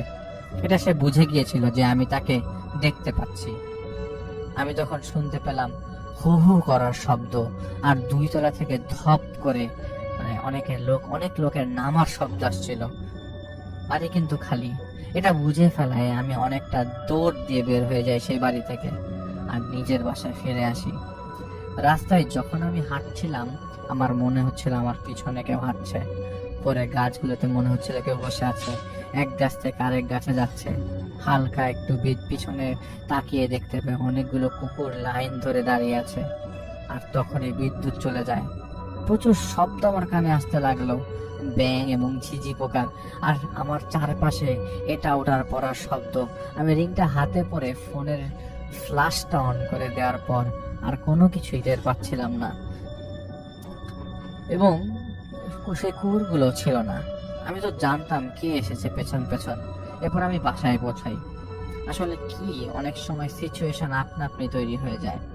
সেদিন আমি বাসায় একা ছিলাম, আর কেউ ছিল না, আর মনটা খুব অস্থির লাগছিল, কান্না আসতে চাইছিল কেন যেন। সেদিন আমার বাবার কথা খুব মনে পড়ছিল। আমি ঘর গুছিয়ে রাখতে পছন্দ করি, তাই মন ঘোরানোর জন্য সেইগুলোই করছিলাম। তখন অশান্তির জ্বালায় আমি নামাজে দাঁড়িয়ে যাই, কিন্তু এত কাঁদছিলাম যার জন্য দাঁড়ানো অবস্থায় বসে পড়েছিলাম, কারণ আমার মনে হচ্ছিল সেই মুহূর্তগুলো যখন আমি বাবাকে হারিয়েছিলাম। ভয়ানক গিল্টি ফিল হচ্ছিল, কারণ আমি ছোট থাকতেই অনেক কিছু আগে ভাগে বুঝে যেতাম, আর দেখতাম সেই সব কিছু যা মানুষ খালি চোখে দেখে না। কিন্তু ভয় লাগতো না, মনে হতো কিছুই না, মনে হতো জীবনটাই কার্টুন। কারণ তখন 13 বছরের একটা ছেলে আমি। সেদিন আমার বাবা মারা যাওয়ার 30 মিনিট আগে বুঝতে পেরেছিলাম আমার বাবা মারা যাবে, যেটা এখনো আমি বুঝি। আমি তো ছোট ছেলে, তাই বুঝতেও পারিনি কি করব। আমার বাবা একদম সুস্থ ছিলেন, কিন্তু শেষে তাই হলো যা বুঝতে পেরেছিলাম। এজন্য আজও নিজেকে দায়ী মনে হয় অনেক সময়। সেই মুহূর্তগুলো আমার মাথায় চেপেছিল, আর তখন ধাম করে বিকট একটা শব্দ আমার কানে এলো। আর কিছু বুঝে ওঠার আগেই কোনো কিছু তার এক হাত দিয়ে আমার চেহারাটা ধরে অন্য হাত দিয়ে দেয়ালে ঠেসে ধরে। আমি বেশ কয়েকবার দেয়ালের সাথে আমাকে ধাক্কা দিয়ে নিচে ফেলে দেয়। আমি নিচে পড়েছিলাম, কিন্তু আমি শুনছিলাম কেউ বলছে, কত বড় হারামি এটা। সত্যি তো, নিজের বাবাকেই বাঁচাতে পারিস নি, আর এখানে এসেছিস আরেকজনকে বাঁচাতে। তুই নিজেই তো লোভী টাকার জন্য। কত পাবি শোনা তো আমাকে। ও হ্যাঁ, তুই তো অনেক ক্ষমতাশালী, তাহলে বলতো এখন কি হবে? হাসছে কে যেন। আমি টের পাচ্ছিলাম ঘরের সবকিছু এলোমেলো হয়ে যাচ্ছে। আমি উঠে বসার পর তাকালাম, কিন্তু কাউকে দেখলাম না। আমি হঠাৎ চায়ের কাপের সাথে চামচ বাড়ি লাগার শব্দ পেলাম। আমি নড়াচড়া করতে পারছিলাম না। আমি দেখতে পেলাম লাল চেহারার সেই লোক যাকে কমলের মা দেখেছেন। তার করে একটা কাফন জড়ানো কার জানি লাশ। ধপ করে উঠল আমার মনের ভেতরে। আমার সামনে সেই লাশ রেখে কাফনটা সরিয়ে ফেলে। আমি দেখলাম আমার বাবা শুয়ে আছে। ঠিক শেষবার যখন আমি তাকে দেখেছিলাম এমনটাই দেখেছিলাম। সে লোকটা একটা ছুরি বের করে আমাকে বলতে থাকে, এবার দেখ কি হয়। বলে সে ছুরিটা দিয়ে আমার বাবাকে আঘাত করতে থাকে, যা বর্ণনা করা আমার জন্য অনেক কঠিন। আমি শুধু প্রাণপণে চিৎকার দিচ্ছিলাম জড়তা কাটানোর জন্য, কিন্তু আমার শরীর যেন অবশ হয়ে যাচ্ছিল। তখন আমি শুনতে পাই কেউ একটা কিছু বলল, আর দেখতে পাই সেই লাল চেহারার শয়তানটাকে কিছু একটা দিয়ে বাড়ি মারে না আমির সাহেব পেছন থেকে এসে। সে কিছুটা দূরে সরে যেয়ে দাঁড়িয়ে থাকে। এরপর আমির সাহেব যখন বলে, এখান থেকে চলে যা তুই, তখন সে চলে যায়নি, দাঁড়িয়ে থেকে কিছুক্ষণ পর একটা ইশারা দিয়ে মিলিয়ে যায়, যার মানে সে আবার আসবে। আমির সাহেব আমার মাথাটাকে ধরে আমাকে বসান। আমি অনেক আবল তাবল বকছিলাম শখের কারণে, আমার এতটুকুই মনে আছে। আর বেওকুফ বারবার বলেছি নিজেকে, শুধরালে না। নিজের বিপদ কেউ নিজে এভাবে ডেকে আনে? গাধার মতো কাজ করো, আর কিছু বলছিলেন মানে আমির সাহেব, কিন্তু আমি ঘুমিয়েছিলাম।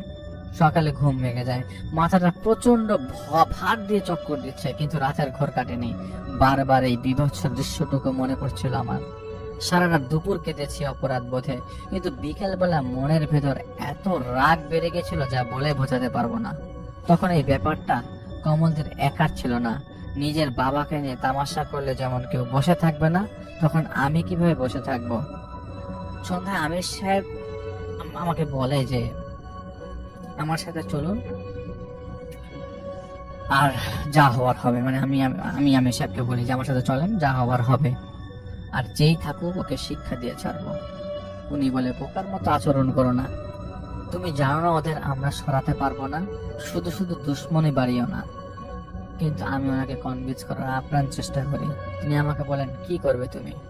তোমাকে যদি দুটা কুকুর ধাওয়া দেয় তাহলে তাদের সাথে তুমি পারবে না, আর এরা তো জাহিল। আমি তাকে বলি, আমি জানি না। আমি তাকে বলি, আজ যদি আমি উত্তর না দিই তাহলে পরে আরো কিছু ঘটাবে এরা। এরপর তিনি বলেন, আচ্ছা ঠিক আছে, রাগ ভালো না, আমার মতো লোকের জন্য ভালো না, তাও আমি যাই সেখানে। আমি এতটাই ক্ষিপ্ত ছিলাম, আমির সাহেব আসার আগেই আমি সেই বাড়িতে ঢুকে যাই। আমার সাথে ছিল জমজমের পানি এবং কেরোসিন তেল আমি বাইরে রেখে জমজমের পানিটা লুকিয়ে নিয়ে ঢুকি, আর সোজা 2 তলায় চলে যাই। আমার চারদিকে শুধু কালো কাপড় পরা অনেক অনেক লোক। আমি ভয় পাচ্ছিলাম না, উল্টা জোর পাচ্ছিলাম অনেক। 2 তলায় একটা জায়গায় আমি বসে পড়ি। তখন আমি একটা তালির শব্দ শুনতে পাচ্ছিলাম। তালির শব্দ ক্রমশ আমার দিকে আসছে। আমি এবার দেখলাম সেই লাল চেহারার লোকটা আমাকে দেখে হাসছে, আমার ডান পাশে দাঁড়িয়ে। সে কয়েকজনের নাম ধরে ডাক দিল আর বলল, চাপাতি ছুরি যা যাচ্ছে নিয়ে আয়, আজ এই হারামজাদাকে টুকরো টুকরো করব। বলার সাথে সাথে আমি পানি ছুঁড়ে মারি তাদের দিকে, আর সেই পানি লাগার কারণে সে ছিটকে নিচে নেমে যায়। আর তখন যেন সারা বাড়িটা কাঁপতে শুরু করে।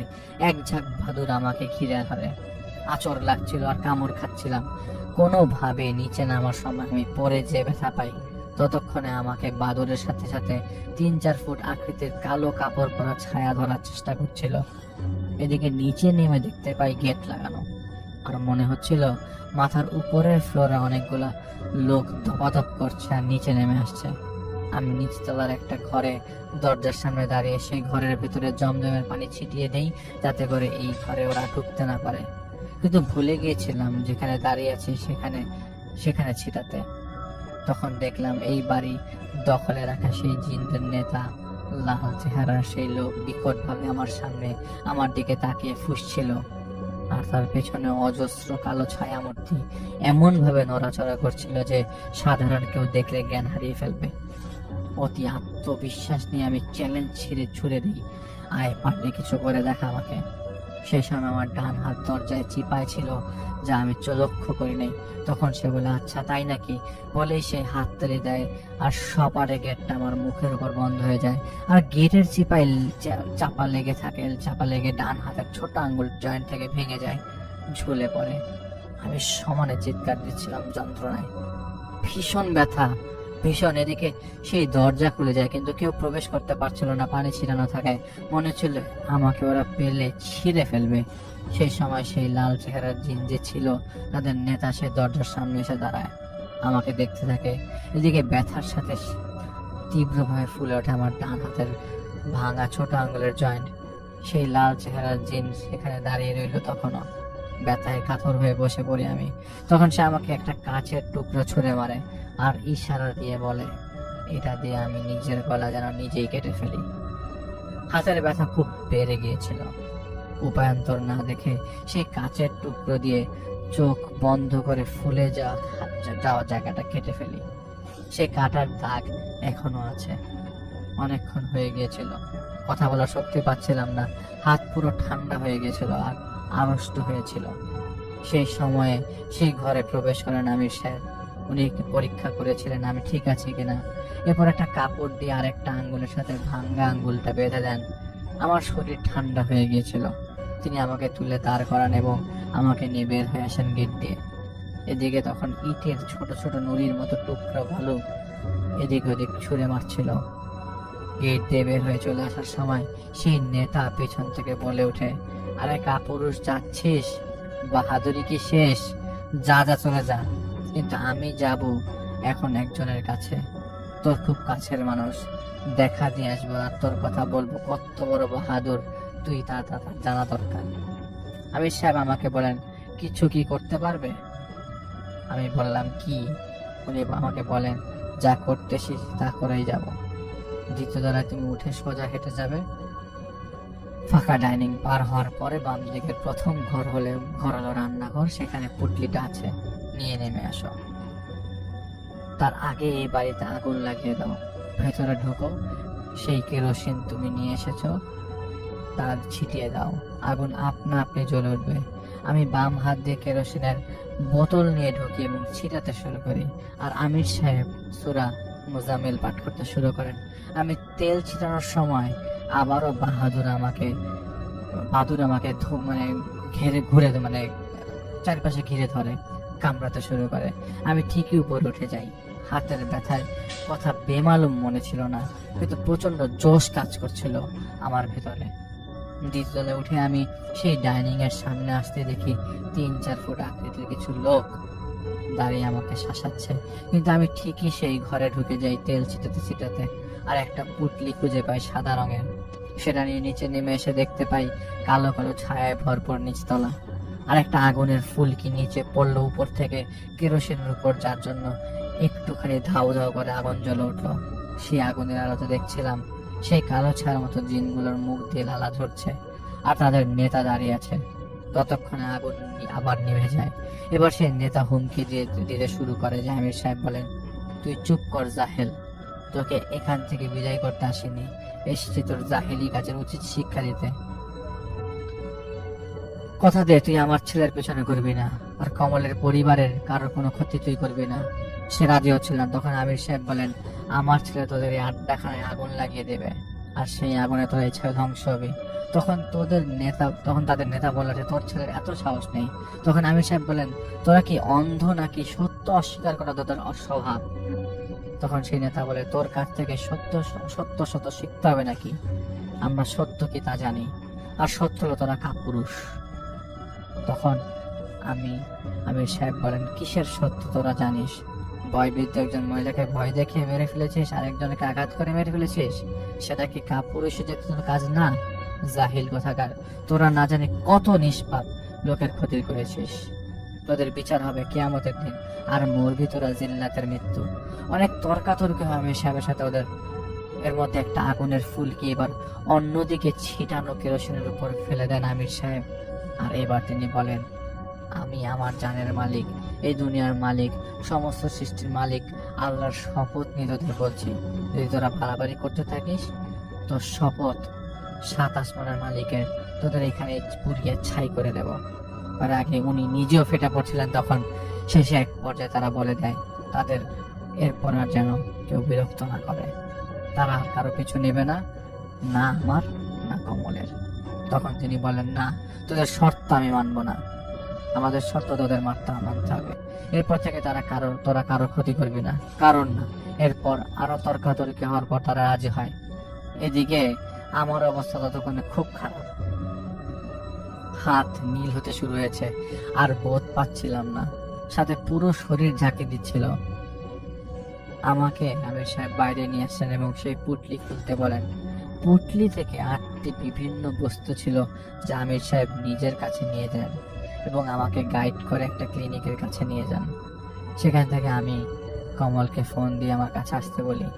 শেষ আমার হাতের অবস্থা দেখে আমাকে একটা হাসপাতালে নিয়ে যায়।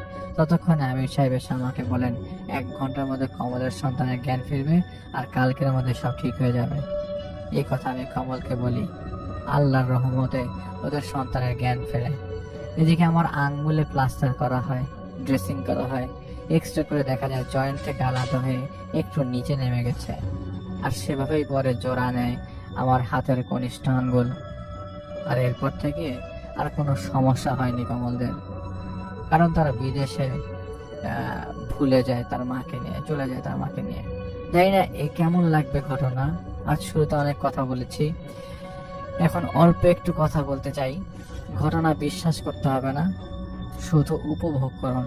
সত্য মিথ্যা যাচাই করে লাভ নেই, কারণ এই ঘটনা শোনার পর কিছুক্ষণ পর আপনি ভুলে যাবেন সবকিছু, কারণ আমাদের জীবন খুব ব্যস্ততাময়।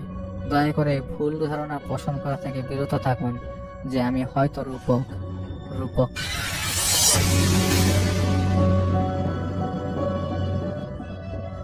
হ্যালো লিসেনার, আসসালামু আলাইকুম। আপনাদেরকে অসংখ্য ধন্যবাদ যে আপনারা এতক্ষণ যাবৎ আমাদের এই এপিসোডগুলো শুনলেন ধৈর্য সহিত। আমরা প্রতিনিয়তই কিন্তু আপনাদের জন্য এরকম সুন্দর এপিসোডগুলো নিয়ে আসতেছি। তো অবশ্যই আপনারা এরকম সুন্দর এপিসোড পাওয়ার জন্য আমাদের চ্যানেলটিকে সাবস্ক্রাইব করতে ভুলবেন না। আর আমরা চেষ্টা করব প্রতিনিয়তই কিন্তু আপনাদের জন্য এরকম সুন্দর এপিসোডগুলো নিয়ে আসার জন্য। তো অবশ্যই আপনারা আমাদের এই চ্যানেলের পাশে থাকবেন এবং পাশে থাকা বেল আইকনটি বাজাতে ভুলবেন না। তো অবশ্যই আপনারা এই চ্যানেলটিকে সাবস্ক্রাইব করতে ভুলবেন না, কারণ আপনারা যদি এই চ্যানেলে আজকে নতুন হয়ে থাকেন তাহলে অবশ্যই আমাদের এই চ্যানেলটিকে সাবস্ক্রাইব করতে ভুলবেন না। আর আমরা চেষ্টা করতেছি আপনাদের জন্য প্রতিনিয়ত নতুন সুন্দর ভয়ঙ্কর লেভেলের এপিসোডগুলো হাজির করার জন্য। তো এই জন্য আপনারা যদি এরকম সুন্দর নতুন এবং এরকম এপিসোডগুলো শুনতে চান তাহলে অবশ্যই চ্যানেলটিকে সাবস্ক্রাইব করে রাখবেন। প্রথম নোটিফিকেশন যাতে আপনাদের কাছে প্রতিনিয়তই এরকম ঘটনাগুলো যে চলে যায়। তো আমরা প্রতিনিয়তই কিন্তু রাত 10টার সময় এই চ্যানেলে ভিডিও পাবলিশ করে থাকি। তো অবশ্যই আপনারা এই চ্যানেলটিকে সাবস্ক্রাইব করতে ভুলবেন না। আর আমরা প্রতিনিয়তই কিন্তু আফরান ভাই, আলিফ ভাই এবং বাবু ভাইয়ের ঘটনাগুলো রাখতেছি। তো অবশ্যই আপনারা চেষ্টা কমেন্ট সেকশনে জানাবেন যে আপনাদের কার ঘটনা কীরকম লাগে, এবং আপনারা অবশ্যই জানাবেন যে কতটুকু ঘটনাগুলো আপনাদের ভালো লাগছে এবং কোন রিলেটেড ঘটনাগুলো আপনারা শুনতে চান, এগুলো কমেন্ট সেকশনে জানাবেন, যাতে করে আমাদের ভালো হয়, যাতে আমরা চেষ্টা করি ওই বিষয়গুলো নিয়ে আপনাদের মাঝে ওই রকম ঘটনা, ওই রিলেটেড ঘটনাগুলো হাজির করানোর জন্য। তো অবশ্যই আপনারা এই বিষয়গুলো নিয়ে আমাদেরকে অবশ্যই জানাবেন। আর আপনাদের যদি নিজেদের বা পার্শ্ববর্তী কারো এরকম ভৌতিক কোনো ঘটনা ঘটে থাকে তাহলে আমাদেরকে জানাতে পারেন। আমরা চেষ্টা করব এরকম ভৌতিক ঘটনাগুলো সংগ্রহ করে আপনাদের মাঝে আমাদের এই চ্যানেলে পাবলিশ করানোর জন্য। সো অবশ্যই আপনাদের নিজেদের সাথে এরকম ভৌতিক ঘটনা হয়ে থাকলে অবশ্যই আমাদের সাথে শেয়ার করবেন। তো আজকে আমাদের এখানেই বিদায় নিচ্ছি। আল্লাহ হাফেজ, আবার দেখা হবে নতুন এপিসোডে।